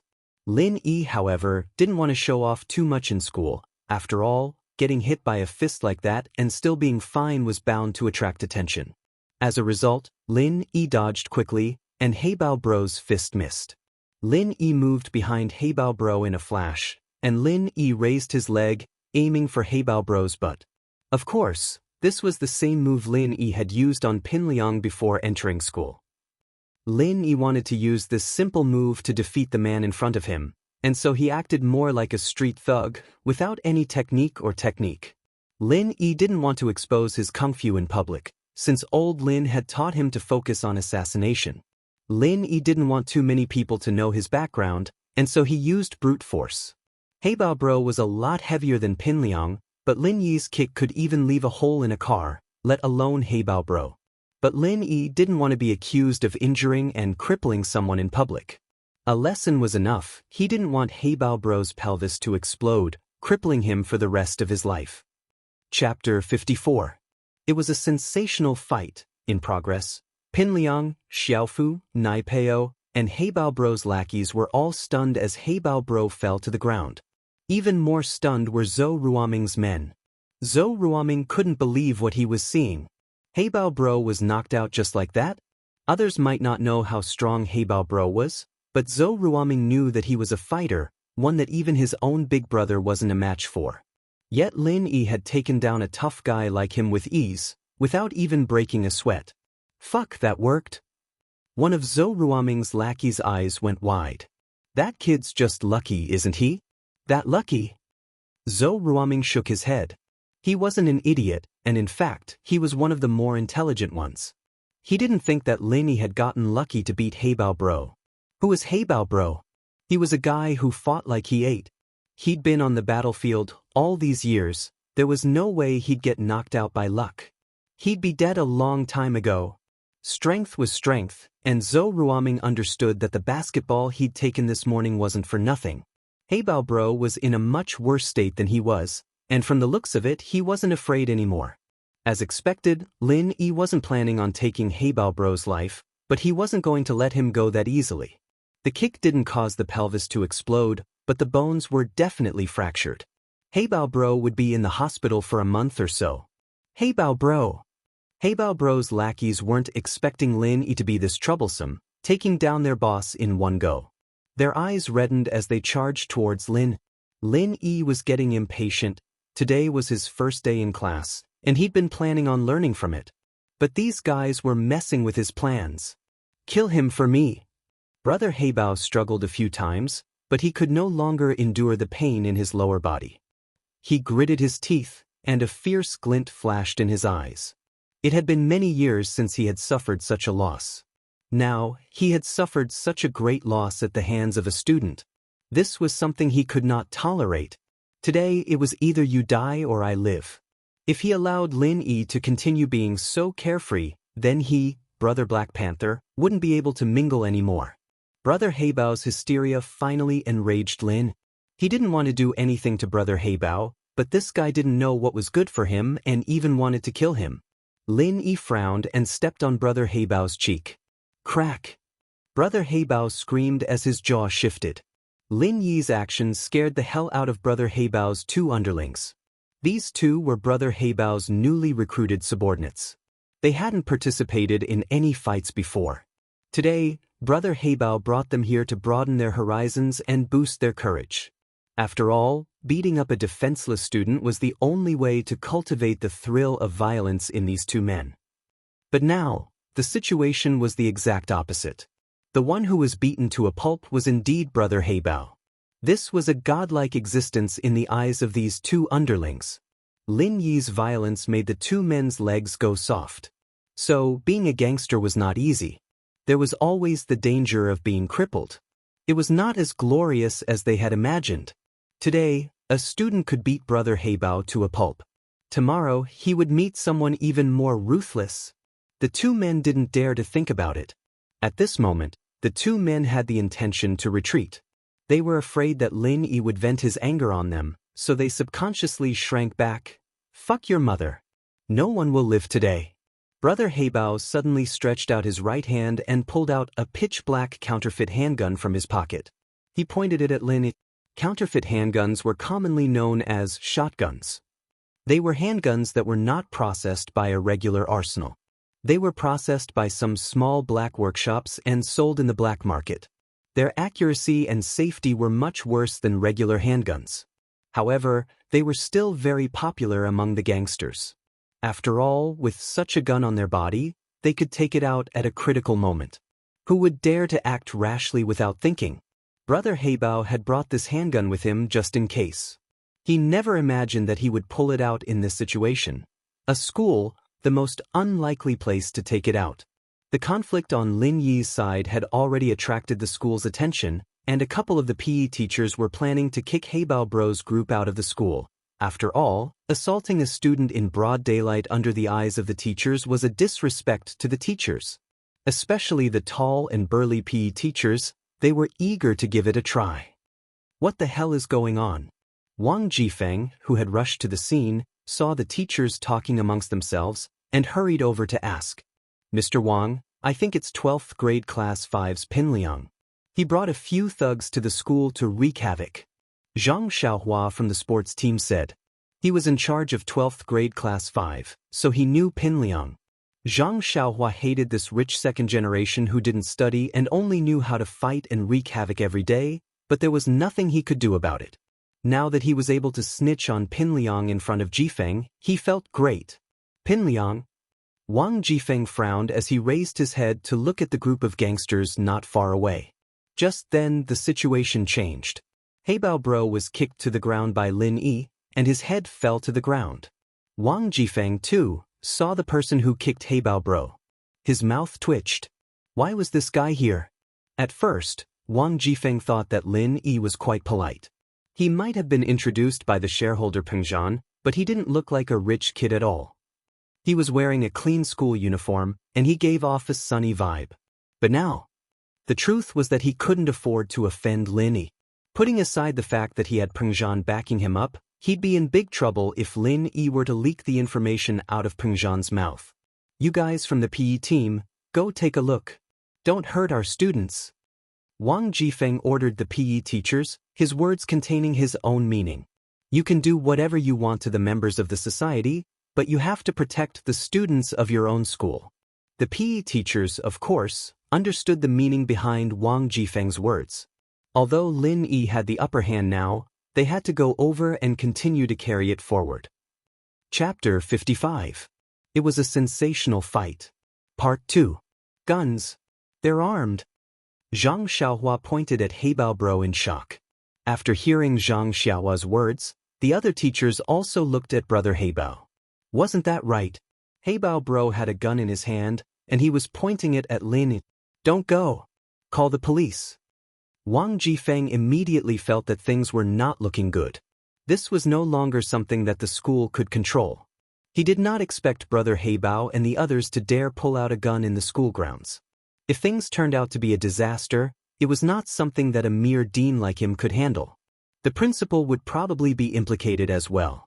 What Lin Yi didn't expect was for Heibao Bro to pull out his gun in desperation, not only refusing to back down.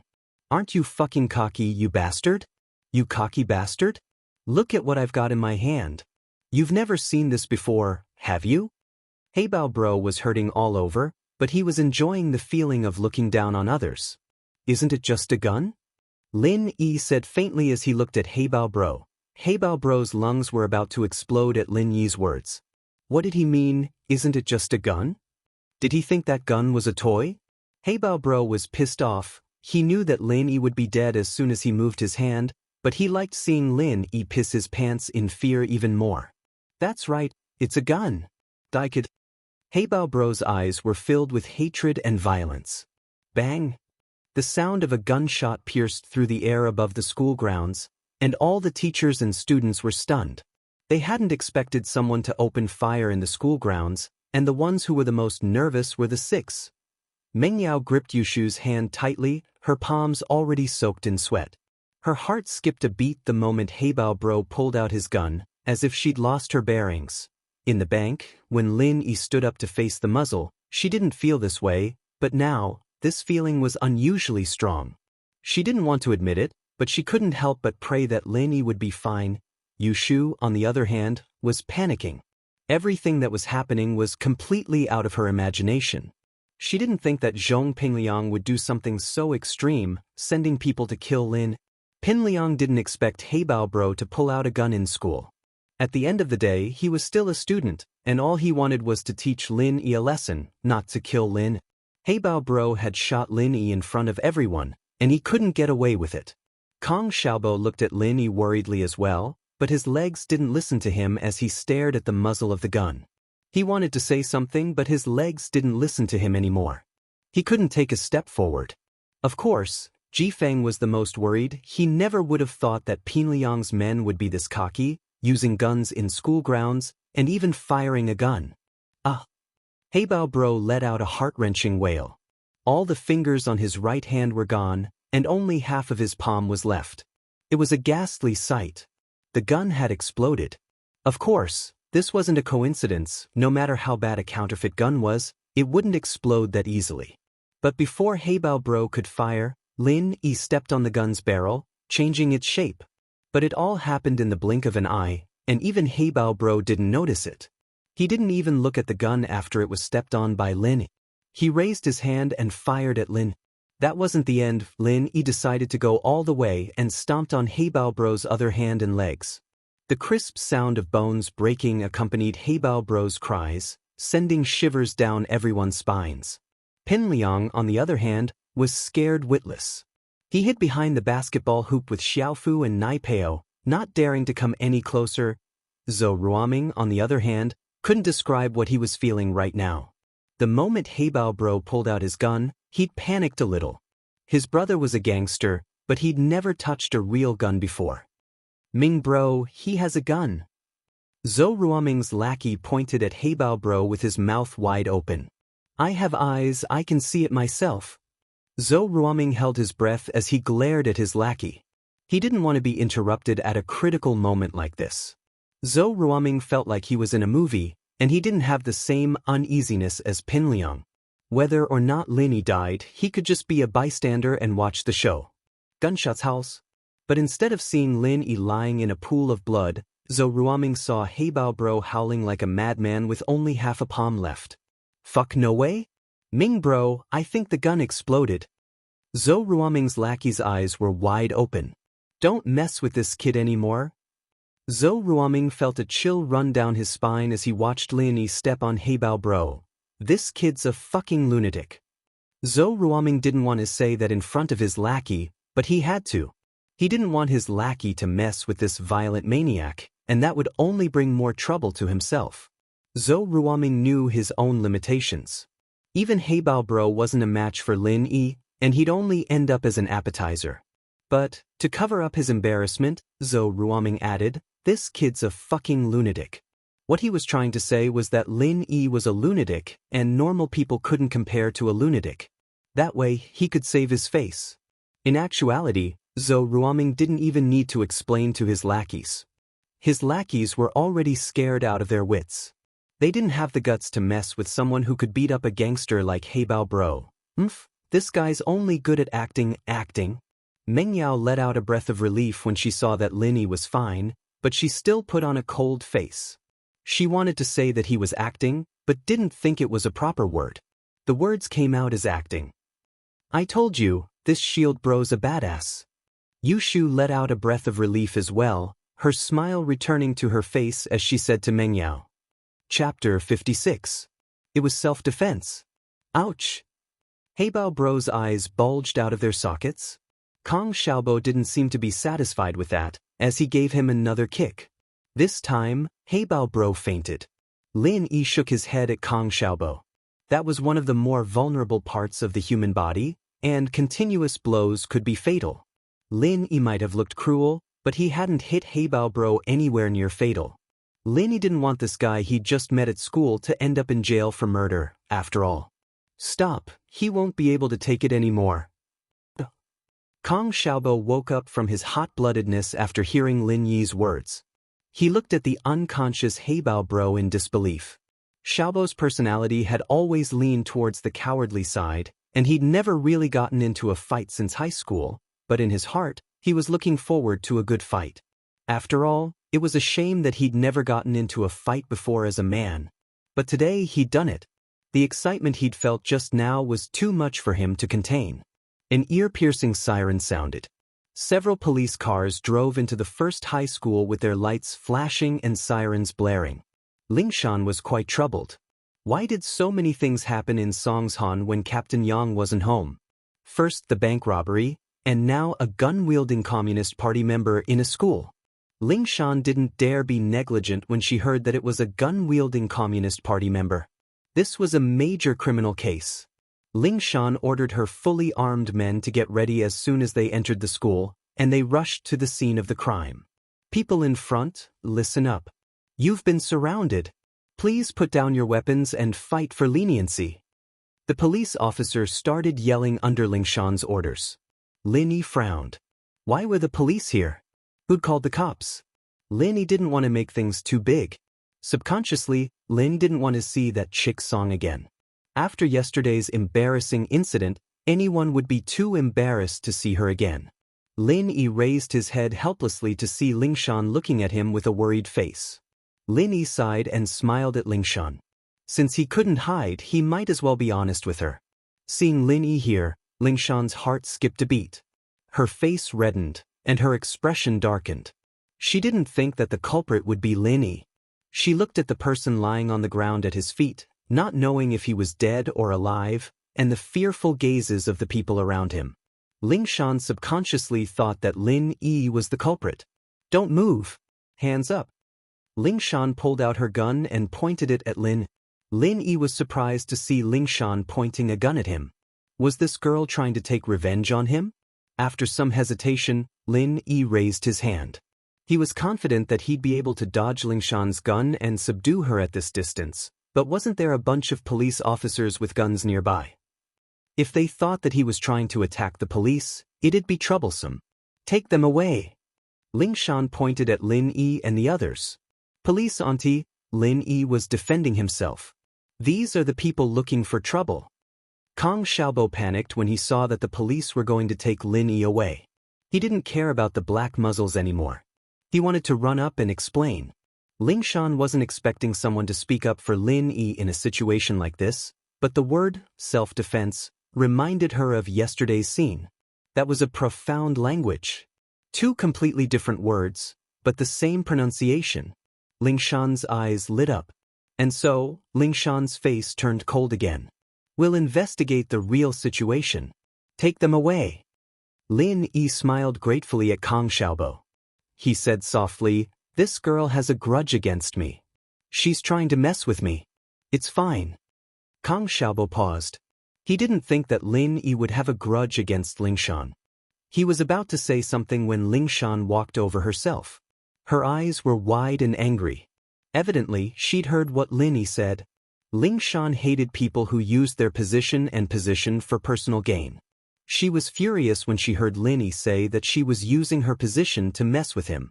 If she wanted to mess with him, would she have let him go yesterday? At the thought, a wave of anger rose up in her, and Ling Shan was starting to lose her mind. She grabbed Lin Yi's shoulder and said coldly, "What are you mumbling about? Are you colluding with me? We'll talk when we get to the police station." Lin Yi curled his lips at Kong Xiaobo. "See, it's just like I said. This girl is obviously here for me." Ling Shan really wanted to kick Lin Yi's ass, but she held it in. She didn't want to lose her job because of Lin Yi. At that moment, Wang Jifeng rushed over, sweating profusely. The principal, Ding Binggong, came with him. He was in his office planning the school's bright future. This year, the board of directors had allocated a large sum of money to the school. Ding Binggong planned to use this money to upgrade the school's facilities and apply for the National Model High School selection. Ding Binggong was quite capable. Otherwise, he wouldn't have been able to become the principal of a school like this. The board of directors valued ability, and everything else was secondary. If the school didn't develop, then he'd step down. As a result, the school's rapid development couldn't be separated from Ding Binggong's efforts. The sound of an explosion passed through the window. Ding Binggong couldn't help but frown. Didn't he say it many times? Setting off firecrackers in school was forbidden. Ding Binggong sighed. The rich kids in school had always been a thorn in his side. It was fine if they didn't study, but if they didn't disturb others, then Ding Binggong would thank the heavens and earth. But a while ago, there was an incident of students setting off firecrackers in school. It pissed Ding Binggong off, and he swore that he'd expel these delinquent students for ignoring school rules. But after some investigation, Ding Binggong couldn't help but feel discouraged. The one who set off the firecrackers was 12th grade class 5's Pin Liang, and the one who egged him on was his classmate, Yushu. If Pin Liang's background wasn't enough to shake Ding Binggong's resolve, then Yushu. Dismiss. Ding Binggong really didn't dare do anything to her. Chapter 57. Chapter 57, Yushu's glorious history. She'd been bored out of her mind, so she told Pin Liang that Meng Yao wanted to hear the firecrackers go off. Pin Liang had brought Xiaofu and Nai Peo to the fireworks market, returning with a couple of workers half an hour later with a 5 million sounding firecracker. And so, the originally quiet firecracker field exploded into a cacophony of explosions. Classes couldn't be held at school, and the students couldn't hear what the teachers were saying. They were all gathered around the windows, looking at Pin Liang and the others standing not far from the firecrackers with a smug look on their faces. They were laughing. That's 5 million firecrackers? The firecrackers continued to go off for the entire morning, and the school's teachers didn't dare to get close due to the power of the great god cannon. Left with no other choice, Ding Binggong could only ask for help from the fire department. The fire department drove a fire truck and used high-pressure water cannons to extinguish the ringing great god cannon. Only then did the farce end. The negative impact of the incident wasn't too big, since the school hadn't suffered any losses, and no students had been hurt. Ding Binggong quickly covered it up, and the board of directors didn't pay much attention to it. But you can't do this again and again, can you? Ding Binggong was truly pissed off this time. He stood up and walked to the window, pulling the blinds open to look at the firecracker field. What he saw shocked him. It wasn't that easy to notice a firecracker in a big firecracker field, but no one was doing it anymore. The students had spread out in a circle, and Ding Binggong saw a couple of burly gangsters in the center of the circle, as well as Pinliang's group and a student in a school uniform. Ding Binggong's face twitched, and he almost lost his grip on the windowsill and fell. Those weren't firecrackers. They were gunshots. Ding Binggong's heart almost jumped out of his chest when he saw what Heibao Bro was holding. He only breathed a sigh of relief after making sure that the injured person wasn't a student. He didn't have time to think about it anymore as he picked up his phone and ran out of the office, a terrorist armed with a gun in a school. If this matter were to get out of hand, he definitely wouldn't be able to take responsibility for it. Forget about applying for the exemplary high school, even he, Ding Binggong, would have to pack up and leave. Fortunately, there didn't seem to be any casualties, so Ding Binggong was a little relieved. When he went downstairs, he ran into Wang Jifeng, who was rushing up to him. "Headmaster, bad news? Something big has happened? I've seen it. What's the situation now?" Ding Binggong waved his hand, stopping Jifeng from speaking any more nonsense and directly asking him to explain the situation. "It seems like Pinliang hired some gangsters to cause trouble for a student named Lin Yi, but Lin Yi beat them up. He's fine." Wang Jifeng introduced concisely. "Lin?" The name sounded familiar to Binggong. "It's the student that Director Chu recommended." Wang Jifeng reminded. "It's him." Ding Binggong's heart skipped a beat. Thank goodness Lin Yi was fine, otherwise the consequences would have been unimaginable. Ding Binggong calmed down after hearing Jifeng's explanation. Gangsters deserved to be beaten to death, as long as the student was fine.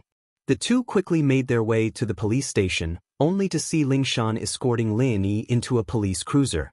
Someone of Ding Binggong's position, of course, recognized Lingshan. He walked up to her with a smile. "Captain Song, why are you taking my student away?" Ding Binggong wasn't afraid of Lingshan, but if Lin Yi was taken away, it'd affect the school greatly. That was why he was smiling, especially since Lin Yi was someone Pengzhan had recommended. Binggong had to be even more cautious. "Headmaster Ding, he's suspected of being involved in a violent fight. We're taking him back to assist in the investigation," Lingshan said coldly. Binggong's face darkened at Lingshan's lack of respect. "Captain Song, I'm quite close with your captain. Should I give him a call?" "Sure, but the captain's on a plane right now. He probably won't be able to pick up your call," Lingshan said as she pushed Lin into the police cruiser. Ding Binggong was infuriated. He was a man of status in Songshan, and he'd interacted with many big leaders, let alone Lingshan. Which family didn't have a child in school? His school, especially, was a private one. It wasn't managed by the city, and answered directly to the board of directors. There were all sorts of people who needed Binggong's help, but this Lingshan didn't give him any face at all. Binggong dialed Huaijuan's number straight away, but all he got was the cold tone of the phone being turned off. It seemed that Lingshan hadn't lied to him. Huaijuan would only turn off his phone if he had no other choice. Otherwise his phone would be open 24 hours a day. Huaijuan was on the plane back to Songshan early in the morning. He'd been invited by a friend in the police force to help solve a case, but he hadn't expected a bank robbery to happen in Songshan a day after he'd left. He had no choice but to book a morning ticket and rush back to Songshan without stopping. Heibao Bro's two underlings were brought into the police cruiser as well. Pin Liang and the others, naturally, escaped, while Heibao Bro was sent to the hospital. "Lin Yi, you're quite something, aren't you? You just got shot yesterday, and you're in a gunfight today?" Lingshan said, annoyed at the nonchalant look on Lin Yi's face. Most people would be dejected when they were brought into a police cruiser, but this Lin Yi didn't seem to care at all. Lin Yi rolled his eyes as he looked at Lingshan before turning his eyes elsewhere. He had to admit that she was very pretty, especially when she was in uniform. It was enough to make Lin Yi's imagination run wild. "What's with that attitude? I'm asking you a question," Lingshan said, getting even angrier at the fact that Lin Yi wasn't paying attention to her. "People used to say that women with big boobs were brainless, but I didn't believe them. But now I believe you. Lin Yi raised his head, his eyes scanning Lingshan's body a few times. What do you mean? Lingshan said, uncomfortable under Lin Yi's gaze. Who are you calling brainless? Who knows? Lin Yi curled his lips. Anyone with a bit of intelligence would be able to tell that it was those people who came to the school to cause trouble, and I was just acting out of self-defense. You, on the other hand, arrested me. Of course, Lingshan knew what Lin Yi was talking about. But, no matter what, Lin Yi had heavily injured that Heibao bro, and it was unknown whether he was still alive or not. It wasn't wrong of her to ask Lin Yi for an investigation. Chapter 58. It's him. We'll only know what you did after the investigation. What I see right now is that you beat up that Heibao bro, and he's in the hospital, but you're fine. Lingshan humphed coldly. So whether it was self-defense or intentional injury, we'll only know after the investigation. Whatever you want. Lin Yi knew that Lingshan didn't like him, and wanted to use her identity as a police officer to lecture him. Both of them knew what kind of person Heibao bro was, and Lingshan knew that this was most likely because of what happened yesterday. Lingshan hadn't thought that she'd be doing something like this one day, but thinking about it, it wasn't really. At the very least, it was a fact that Lin Yi had injured Heibao bro, and it wasn't wrong for her to lecture him. The police car was the type that had a front and rear compartment, and only Lin Yi and Lingshan were in the back. The driver couldn't hear their conversation from the front, and that was why Lin Yi was more open with his words, even daring to say things like, big boobs and no brains. Lin Yi turned his head away and ignored her, and Lingshan felt bored as well. Fortunately, her phone rang at that moment, and Lingshan picked it up. Song, it's Yang Huaijuan. Huaijuan's voice sounded from the other side. Captain Yang, you're back in Songshan? Lingshan let out a sigh of relief when she received Huaijuan's call. She hadn't found a single clue on the bank robbery case after an entire night of interrogations, and her heart was burning with anxiety. Now that Huaijuan was back, she could finally relax. Yeah, I just got back. I'm on my way back to the station. Are you alright? Huaijuan asked. Heibao bro, a member of the Communist Party, went to Songshan's first school with a gun. I just went to deal with it. Lingshan reported honestly. What? Heibao bro went to school with a gun? Huaijuan jumped in fright at the news, not expecting so many things to happen in Songshan in just a day. Not much, but Heibao bro was heavily injured by a student, and he's in the hospital. I've brought the student back to the police station for further investigation. Lingshan couldn't help but glare at Lin. Alright, we'll talk about it when I get back. Huaijuan said with a sigh of relief. The police car roared all the way to the Songshan police station, and Lingshan personally escorted Lin Yi out of the car. The other two underlings of Heibao bro were escorted out by other officers. At the same time, another police car drove into the yard, and Lingshan's eyes lit up when she saw the license plate. It was Captain Yang Huaijuan's car. As expected, a tall, tanned man jumped out of the car and walked quickly towards the police office. It was Yang Huaijuan, the captain of the city's criminal investigation team. Lin Yi saw Huaijuan at the same time Lingshan saw him. Why was it him? Lin Yi's pupils shrunk, and he quickly lowered his head. Captain Yang. Lingshan said happily as she waved at Huaijuan. Lin Yi really wanted to give this Lingshan a kick. Why didn't you bring me to the interrogation room when you got to the police station? Why did you greet him? He had no choice but to turn his head to the side so that Huaijuan wouldn't notice him. I didn't think we'd be right behind each other. Huaijuan walked over and nodded to Lingshan with a smile before turning to Lin. This is the student who hurt Heibao bro? That's him. Lingshan nodded as she looked at Lin Yi, only to see Lin Yi's head drooping down obediently. She couldn't take it anymore. What was the meaning of this? You were acting all high and mighty in the police car, but now that you're in the police station and Captain Yang, you're behaving like a good boy. Aren't you looking down on people? Lingshan humphed coldly at the thought. Lin Yi, what are you doing? Raise your head and let Captain Yang look at you. Song, you don't seem to be in a good mood. He's just a student, have a better attitude. Huaijuan frowned. He saw that Lin Yi was wearing a school uniform and instinctively didn't think that Lin Yi was a bad guy. He patted Lin Yi's shoulder. Kid, what's going on? Tell your big bro. Lin Yi lowered his head, speechless. Who's big bro? But Lin Yi was afraid that Huaijuan wouldn't recognize him, and so he lowered his head even more, not bothering to talk to him at all. Captain Yang, I'm talking to you. Ling Shan wanted to smack Lin Yi's head when he started putting on airs again. It's nothing, Lin Yi said in a muffled voice. Nothing? Huaijuan frowned. Why didn't this kid know what was good for him? He'd asked him that because he was a student and he wanted to keep a low profile. He didn't want to leave a mark on his file, but he didn't expect Lin Yi to be so cold and indifferent. They were looking for trouble and I beat them up. Lin Yi cursed. You weren't this nosy in the past, were you? What was wrong with you today? Huaijuan didn't move for a long while after Lin Yi said that, but Lin Yi felt a burning gaze on him. It made Lin Yi uncomfortable. Can you lift your head? Huaijuan found the words funny. There were too many similar people in this world. This person's voice sounded like that person's, but he was still a student. I'm not a girl. Stop looking. Lin Yi sighed inwardly. Huaijuan had found out something after all, but he couldn't be blamed. There was no way he could hide from Huaijuan, who was known for his sensitivity. Ling Shan, on the other hand, didn't know what was going on. Lin Yi was ignoring Huaijuan, but why was the captain's attitude being so nice to him? Ling Shan was just about to lift Lin Yi's head when Huaijuan lowered his body and looked up at Lin Yi's face. That's right. There's no mistaking it. It's him. Huaijuan was 90% sure that the person in front of him was the one he'd been looking for all this time. He didn't know why he'd become a student all of a sudden, but Huaijuan believed his eyes. Arno. Huaijuan couldn't hold back the excitement in his heart. What?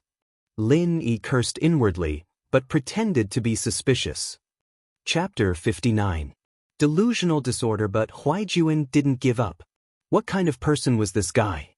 It'd be a waste of Huaijuan treating him like a god if he could see through him with such a simple test. I say, Miss Song, it's fine if you're retarded, but why is your captain acting like this too? Lin Yi didn't bother dodging anymore since Huaijuan had seen his face. He raised his head. Man, looks like you guys have a lot of pressure at work. You should get some therapy to relieve yourself. Why won't you admit it? Huaijuan, on the other hand, wasn't paying attention to the conversation at all. He grabbed Huaijuan's shoulders and started shaking him back and forth. I'm a hound. Don't you recognize me? Ling Shan was just about to argue with Lin Yi when she heard Huaijuan call himself a hound. Her eyes went wide. What the hell was going on? Was the captain really starting to talk nonsense because of the pressure? Man, look at that Song girl, he's seriously delusional, imagining himself as an animal. Lin Yi shook his head. Plus, he thinks I'm an animal when he sees me. That's right, he thinks I'm an animal. Ling Shan's face darkened. Captain Yang was always the calm and collected person. What was wrong with him today? He wasn't sure before, but now he was 100% certain that the person in front of him was the one he was looking for. They'd been comrades through thick and thin during those difficult times. There was no way Huaijuan would mistake someone else for someone else. Especially Lin Yi's tone of voice and the way he was talking, it made Huaijuan even more certain that the person in front of him was him. A sudden thought popped into Huaijuan's mind. Could it be that he was on a special mission and couldn't reveal his identity? That was very possible. Thinking back to the level of the mission they were on, Lin Yi's actions made sense. Song, leave him to me. I'll handle this case myself. Huaijuan said as he grabbed onto Lin Yi's arm, afraid that he'd run away. All right then. Ling Shan didn't understand why Huaijuan was so concerned about Lin Yi's situation and why he was doing all these weird things, but she still obeyed his orders out of habit. Huaijuan didn't have time to chat with Ling Shan either. He grabbed Lin Yi's hand and ran towards the office building. Lin Yi smiled bitterly as he followed behind Huaijuan.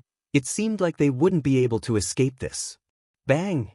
Huaijuan shut the door and locked it from the inside, although Huaijuan understood that the man would be able to get out even if he was thrown into prison. Lin Yi, on the other hand, was quite carefree as he sat on the sofa in Huaijuan's office. Captain Yang, right? What are you trying to do? You need to know that we're locked in an office in broad daylight. If word gets out. I'm still a high school student. All right, there's no one else here, and my office is soundproof enough. You know that my nickname is Hound, and that means that my detection and anti-detection abilities are very strong. No one's going to be able to put a bug in here without me noticing. Huai Juan turned back to Lin Yi, his eyes fixed on Lin Yi as he spoke word by word. No way, right? What are you trying to do with me? Lin Yi said innocently, his eyes wide open. Stop pretending, Arno. You know what I'm talking about. Huai Juan said seriously. I'm sorry, you've got the wrong person. I'm not Arno, and I don't know what you're talking about. Lin Yi said with a shrug. I'm not mistaken. Huai Juan's face lit up as he jumped up to Lin Yi and shook Lin Yi's shoulder. Eagle, are you running away from something? Why won't you admit who you are? Lin Yi was indifferent. Was he really running away from something? Those years of war, that absolute trust between comrades. That beautiful face, that heartbroken gaze. It made Lin Yi's heart skip a beat. Ning's been looking for you all these years. Huai Juan's face was twisted. Lin Yi's denial was causing his emotions to change as well. Who's that? Lin Yi felt as if his heart was being pierced by a needle, but on the surface, he maintained a calm expression. You dash. Huai Juan's eyes were bloodshot as he glared at Lin. You're trying to run away, aren't you? You're going to ruin her life. Huai Juan clutched at his chest abruptly as beads of sweat rolled down his forehead like rainwater. His face was white and twisted, and his body was trembling uncontrollably. What's wrong? Lin Yi was startled. Yes, he could deny everything, but Lin Yi couldn't just turn a blind eye to his former comrade, someone he'd put his life in. Huai Juan pulled out a bottle of medicine from his pocket with difficulty, opening it with trembling hands and popping a pill into his mouth. His face relaxed a little after a while, but he was still panting heavily.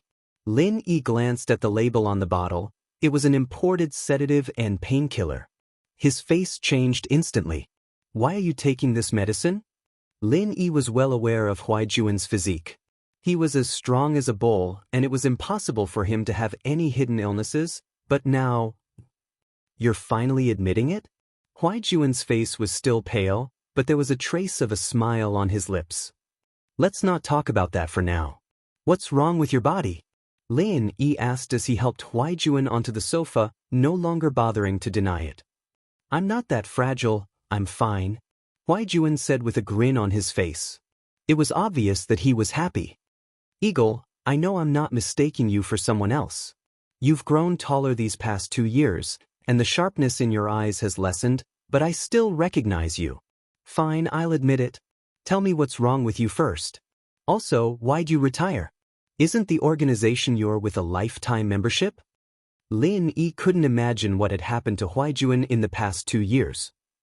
Huai Juan looked strong on the outside, but Lin Yi could sense a trace of sickness on his face. Old Lin was a famed miracle doctor in the village, and so Lin Yi's medical skills had been passed down to him as well. Chapter 60. Don't call me Eagle. Injured? How'd you get injured? Lin Yi asked. I got a new mission after we came back from North Africa, and it was to track down an international drug trafficker. I didn't expect them to have a master in their midst, and I got injured. Huai Juan smiled bitterly at this point. I guess I was lucky though. They thought I was dead when they saw me fall down, but Armadillo and the others… Armadillo? What's wrong with him? Lin Yi's heart skipped a beat. Armadillo sacrificed himself. Huai Juan said, a little dejected. What? Lin Yi's face turned into a terrifying grim. Armadillo, that little guy who always had that bright smile on his face? Who would have thought that a comrade who'd fought alongside him 2 years ago would die just like that? Huai Juan could empathize with Lin Yi's emotion. Armadillo was Lin Yi's comrade, and Huai Juan's comrade as well. Huai Juan couldn't help but cry when he heard the news of Armadillo's death. Maybe he's still alive. Huai Juan said, worried that Lin Yi would be sad. You didn't find his body? A glimmer of hope flashed across Lin Yi's eyes. Armadillo was a smart fella, and it was possible that he could have escaped death. His body was thrown into the furnace by the drug dealers. I didn't know about it until later. Huai Juan sighed. I was in so much pain when I woke up that I couldn't care less about anything else. I found a place to hide, and lost consciousness after that, until someone rescued me. Fuck his ancestors. Lin Yi slammed his fist on the coffee table in front of him, and Lin Yi smashed it into a pile of sawdust. Huaijuan clicked his tongue inwardly. As expected of an eagle, he was still as fierce as ever. Huaijuan knew that he wouldn't be able to do something like that himself. I'm sorry, I was too heavily injured and I couldn't check on my comrades. Huaijuan said, guilt filling his heart every time he thought about it. It's not your fault. Lin Yi shook his head. He knew that Huaijuan would only be courting death if he went up there. Are your injuries serious? Full of injuries. I retired after half a year of recuperation. Huaijuan sighed. Western medicine calls it sequela, Eastern medicine calls it broken meridians. You can't be agitated, and you can't engage in high-intensity work for a long period of time. Moreover, you have to use medication to maintain it. Lin Yi put the pangolin thing to the back of his mind and turned to Huaijuan. Give me your hand. What are you doing? Huaijuan asked curiously, but extended his hand anyway. Let me feel your pulse. Lin Yi said as he placed his hand on Huaijuan's wrist, his expression solemn. You can feel my pulse? No way, Ying, I thought you were good at killing but you know how to save people? Huaijuan stared at Lin, a little surprised. This was his comrade in arms in a storm of bullets. There's a lot you don't know. Lin Yi said with a smile. What, you don't trust me? Don't trust me? Huaijuan's eyes widened. Of course I trust you. I could have left my back to you on the battlefield. Don't make it sound so mushy. Lin Yi said jokingly, but his heart was getting heavier and heavier. Huaijuan's pulse was bad, and he could feel that his body had recovered, but his internal injuries were still very serious. Many of his organs weren't fully healed yet, and were even showing signs of weakening. How is it? My body's all right, right? Huaijuan asked curiously, seeing that Lin Yi had really felt his pulse. You only use painkillers to solve your problems? Lin Yi didn't answer the question. Yeah, what's wrong with it? Huaijuan asked. Then why aren't you dead yet? Lin Yi said with a frown. Huaijuan was speechless. What the fuck, are you cursing me? It's not that I'm cursing you, but you're in a really bad situation right now. The injuries from last time haven't healed at all, and they're getting worse. I don't know how you've been using painkillers for so long, but someone else would have died from the pain a long time ago. Lin Yi said with a serious expression on his face. He wasn't trying to scare Huaijuan, he was just stating a fact. There was no need to lie to someone like Huaijuan. He'd been on the battlefield long ago, and he'd long since given up on life and death. Even if Lin Yi were to tell him that he was going to die tomorrow, Huaijuan wouldn't have much of a reaction. An old Eastern doctor said the same thing, saying that I wouldn't be able to live past 6 months. Look at me, aren't I? As expected, Huaijuan wasn't affected by Lin Yi's words at all. He was stretching his arms and legs in a relaxed manner. He's right, half a year is too much for you. Lin Yi nodded. Eagle, can you stop mocking me? Do I look like someone who's about to die? Huaijuan glared at Lin Yi, a little displeased. My name's Lin Yi, don't call me Eagle. Lin Yi said as he looked at Huaijuan. That's why I said it's a miracle that you're still alive, and it might have something to do with your strong willpower. What's wrong with that? Huaijuan continued. You can still use painkillers to alleviate the pain, but it'll only get worse in the future. Lin Yi said. You might have noticed it by now, but the frequency and dosage of the painkillers has increased. You really know medicine?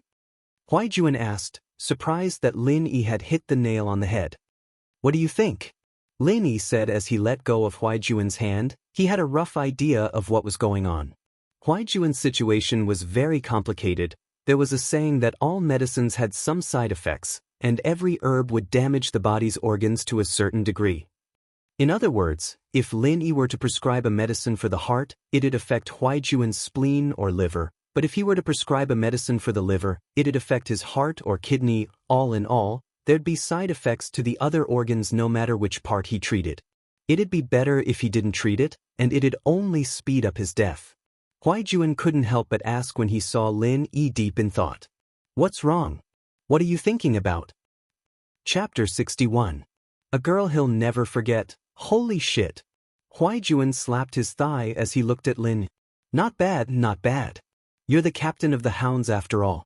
The army invited the most famous Eastern medicine specialist in the country, Elder Chen Shueji, to see me after I got injured.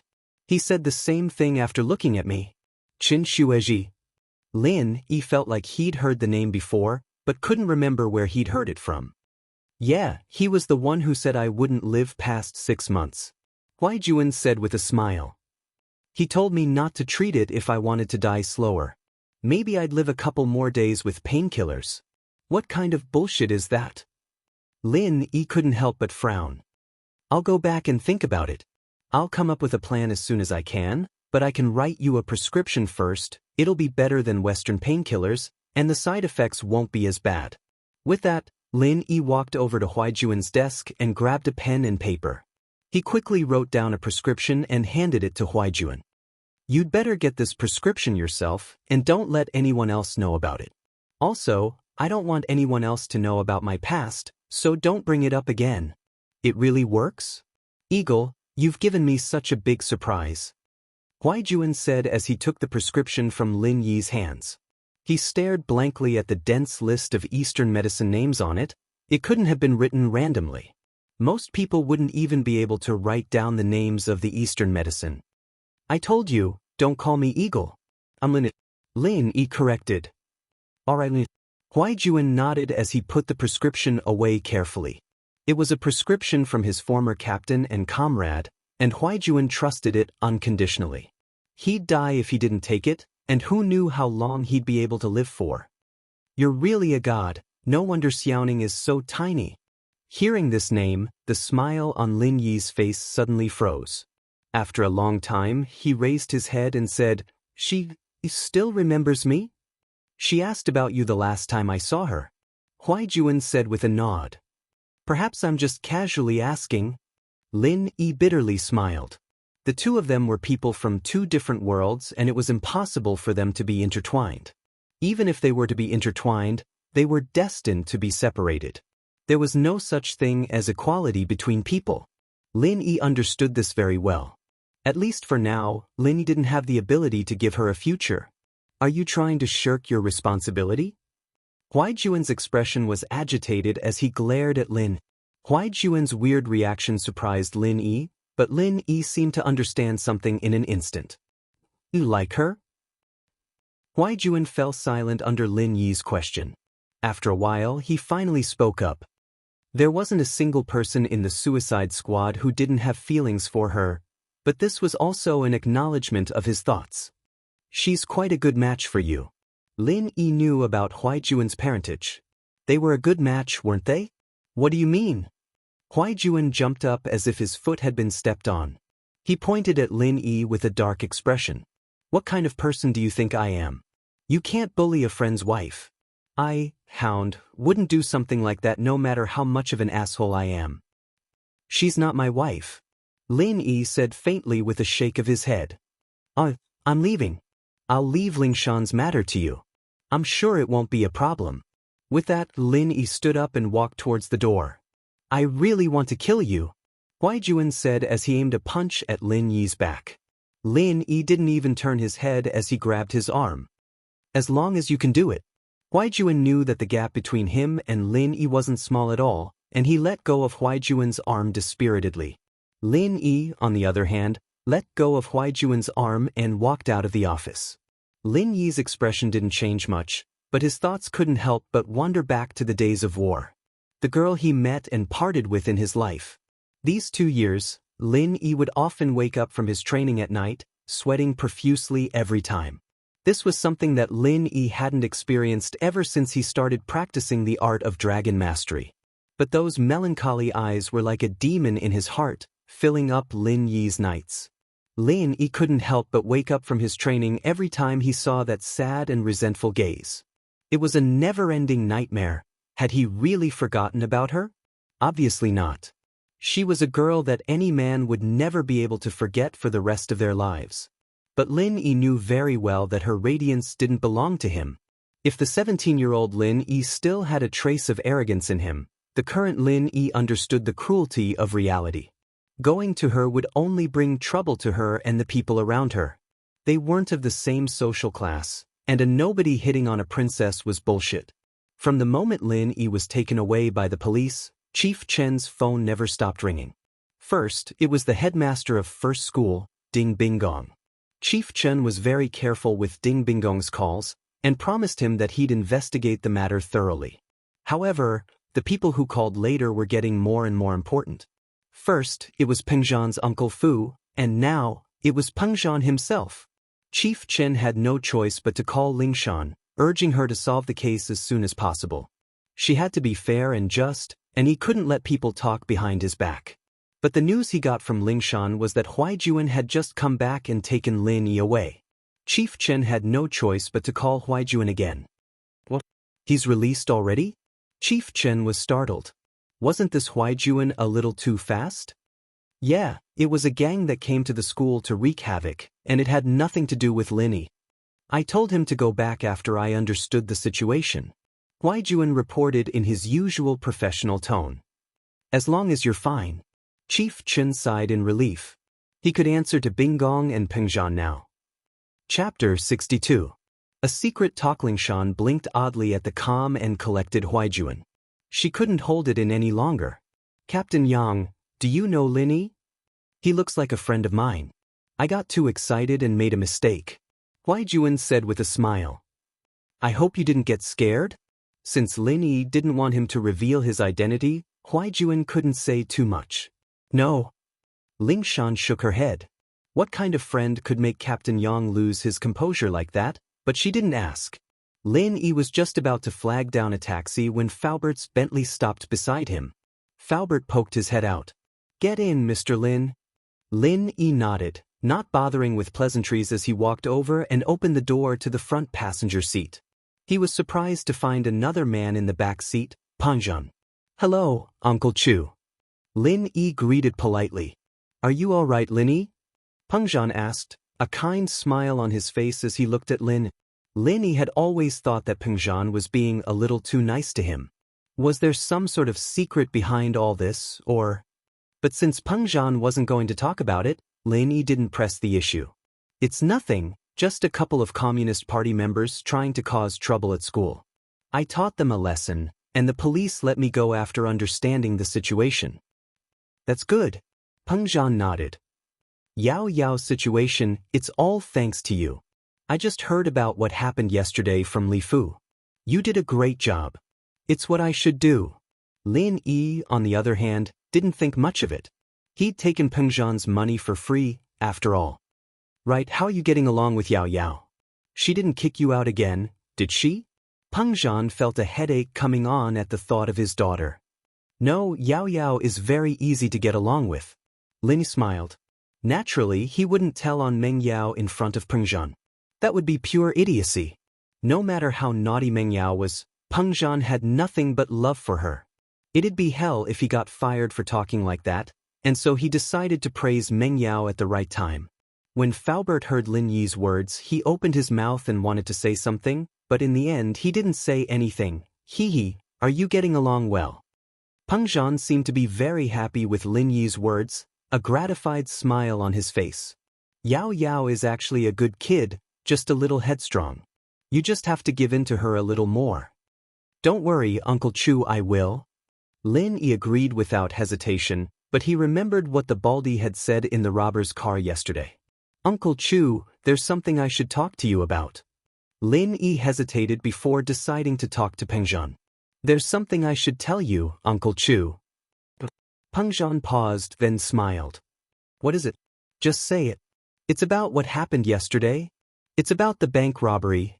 Lin Yi said. How about this? Let's find a place to talk about it. Faubert isn't an outsider, but he's driving. I don't want him to be distracted. Peng Zhan nodded. But it seemed like Lin Yi wouldn't be able to go to school today, so he might as well not go. Mr. Chu, are we going home? Faubert asked. Yes, let's go home, to the villa by the bay. Peng Zhan ordered. The villa by the bay was Peng Zhan's private villa, but he was always busy with business and didn't go home often. Most of the time, the villa was empty. Meng Yao, on the other hand, lived in Pengzhan's villas in the city for the convenience of going to school. The villas were built by Pengzhan Industries, and Meng Yao, of course, lived here because Yushu lived here as well. The two had been best friends since elementary school, and their relationship couldn't get any tighter than that. Pengzhan's villa, on the other hand, was built in the suburbs, taking up a large piece of empty land. It was surrounded by green grass and flowers, and there was a road in the middle that led to the main building of the villa. Of course, this was private property, and outsiders weren't allowed to enter. Upon entering the door, Faubert shone a laser card on the door, and the door opened slowly. Lin Yi glanced at the brand of the door opener. It should be the most advanced rolling code opening system in the world.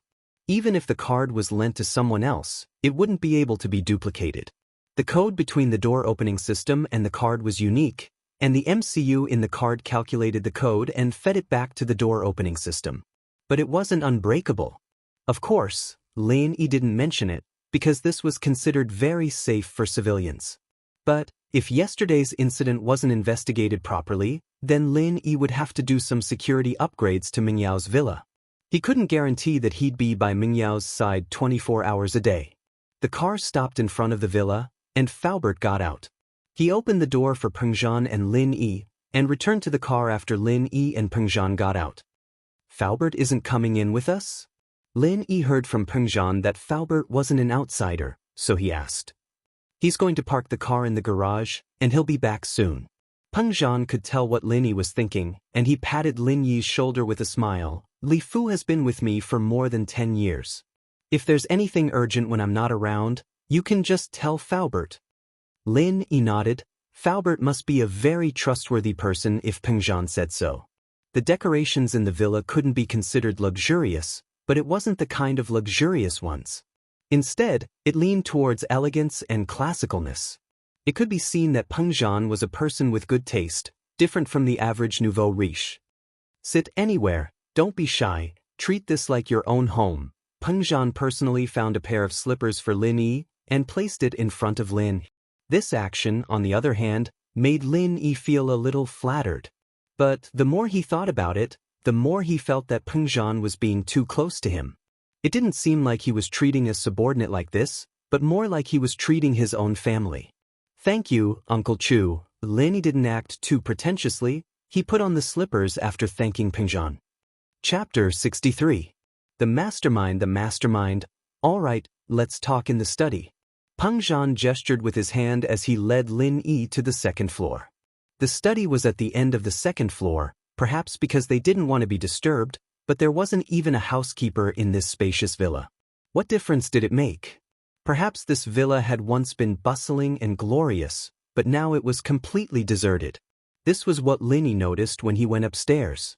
The villa was very clean, but there were signs of wear and tear on the handrails. This meant that someone had lived in this villa for a long time, unlike now, where Pengzhan rarely came back once a week. But Lin Yi, naturally, wouldn't ask about this. This was Pengzhan's family business, and it had nothing to do with Lin Yi. As a result, Lin Yi maintained a calm attitude, unfazed in the face of danger. The wear and tear on the leather chair in the study was proof of that as well. Pengzhan must have sat in this chair a lot in the past. Take a seat, Pengzhan said as he sat down on the leather chair behind the desk. He gestured to Lin. There's a fresher cabinet in the back. There's drinks in there. Take whatever you want. Don't worry, it won't expire. Li Fu will replace it regularly. I'm not thirsty. Lin Yi shook his head. Uncle Chu, let's get down to business first? All right, let's begin. Pengzhan nodded, signaling for Lin Yi to begin.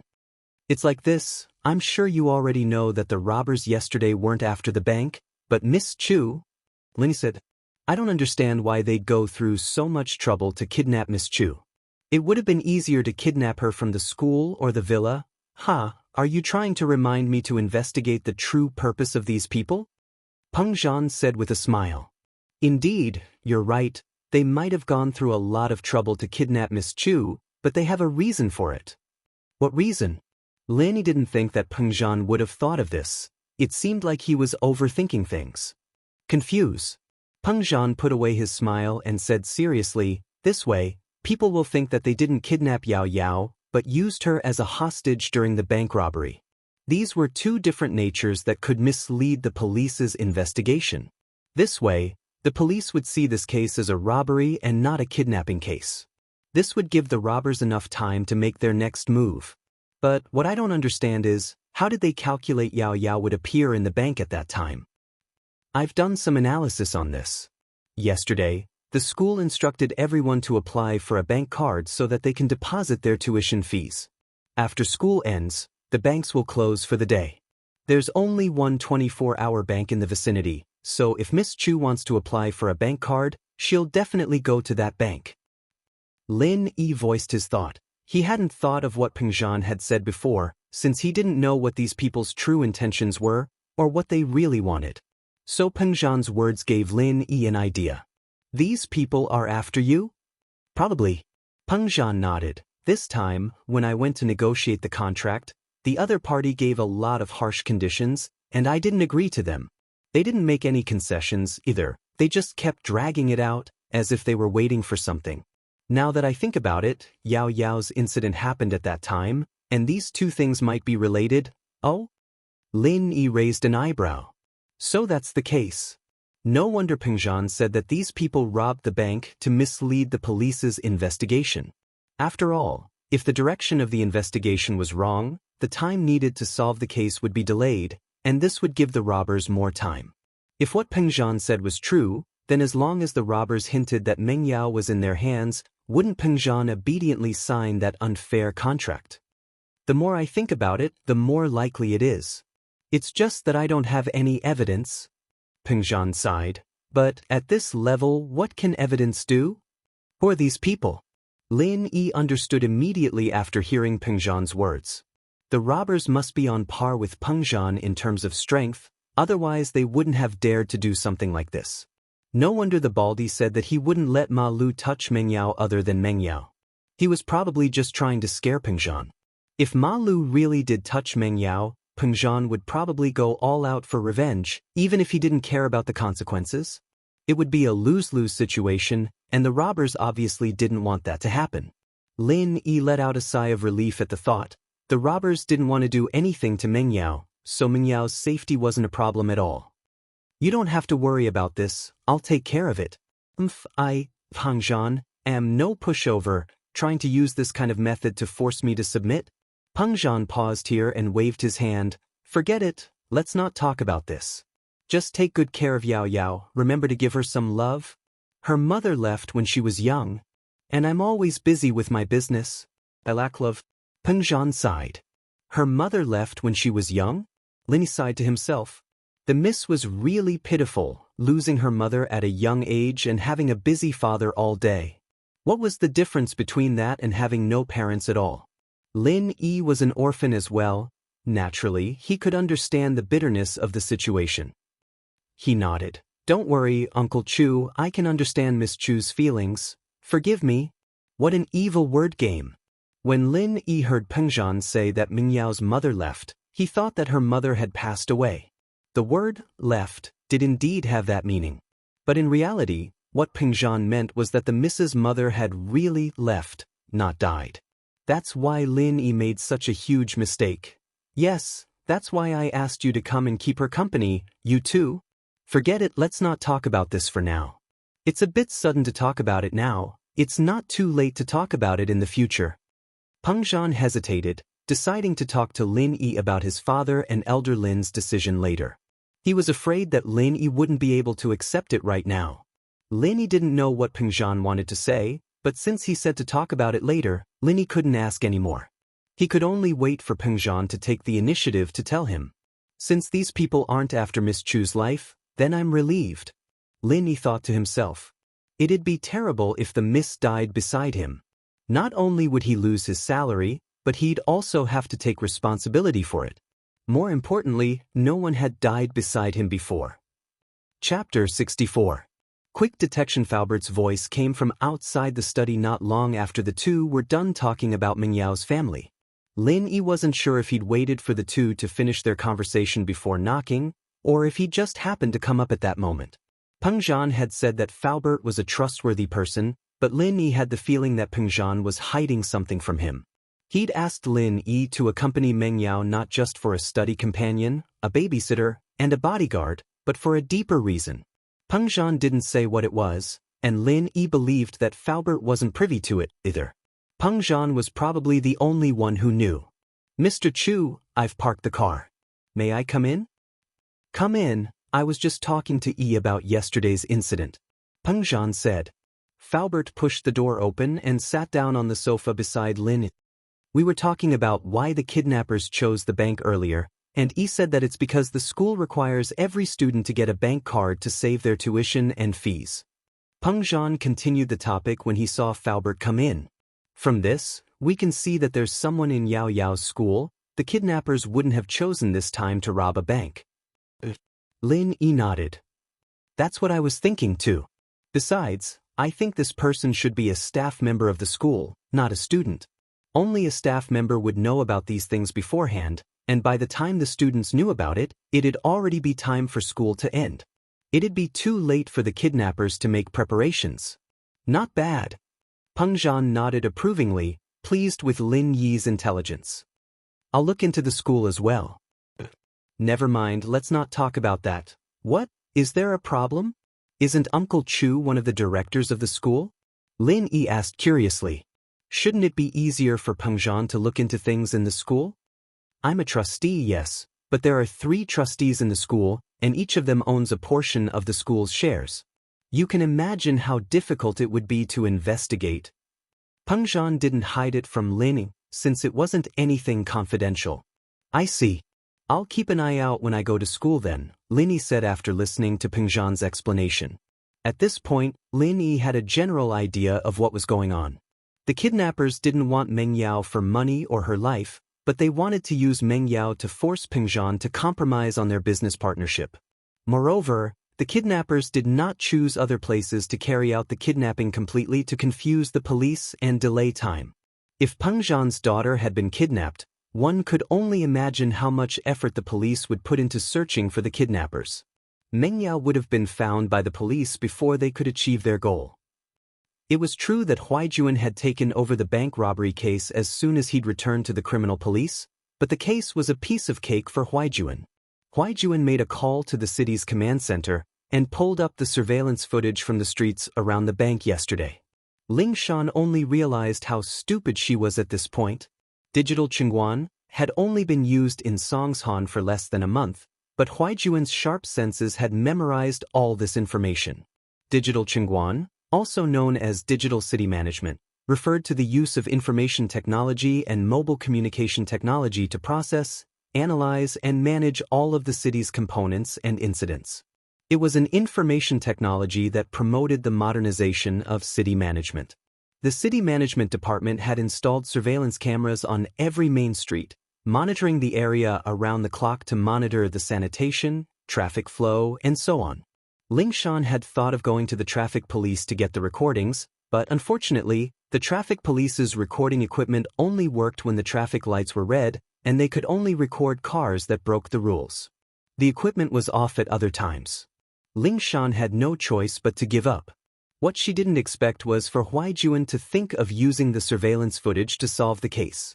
It seemed simple enough, but it only meant one thing: she wasn't careful enough. Things that seemed to be insignificant to the job often played an unexpected role at the critical moment. With the surveillance video, everything became much easier. Because the city management's round-the-clock surveillance camera had just been activated recently, it was still in the trial stage. Not many people knew about it, so the kidnappers couldn't possibly know about it. In fact, they didn't know about it either. On the road that Zhang Xiaohang was responsible for, not long after the first Song A74110 car left, a second commercial van with the license plate of Song A74110 passed by. Without a doubt, this was the car that the robbers were in. What happened next was that they followed the clues and locked onto the approximate location of the kidnapper's car. The reason for the approximate location was because the surveillance cameras were only installed in the city, and not in some of the more secluded streets. They could only use the footage to determine the location of the kidnappers. But even so, it was more than enough. The search was much easier now that the area had been narrowed down to a certain extent. Pin Liang had been in a state of panic the entire day. He didn't think that a country bumpkin transfer student would be this strong. He'd been pissed off yesterday, and now he'd beaten up one of the school's bosses, Zhou Ruoming. He'd thought that Zhou Ruoming was going to die a horrible death, but it was Heibao Bro he'd found that got beaten up. Pin Liang finally understood the difference in strength. Heibao Bro couldn't beat Lin Yi even with a gun, so what could he possibly do? But he couldn't act too weak in front of Nai Peo and Xiaofu. Too, he hated Lin Yi to the bone, but he was also scared to the bone. Normal methods wouldn't work on Lin Yi, and he'd have to think of something else if he wanted revenge. Liang Bro, why is this Lin Yi so strong? Xiaofu said, a little displeased. But isn't that Heibao Bro a little too weak? I thought he'd be more capable, but he's about the same as us yesterday. Yeah, he's such a coward with a gun. If I were him, I'd shoot that Lin Yi kid. Nai Peo said angrily. Xiaofu and Nai Peo had never been in the underworld before, and they'd only heard Pin Liang talk about how strong Heibao Bro was. They didn't think much of it after seeing him today.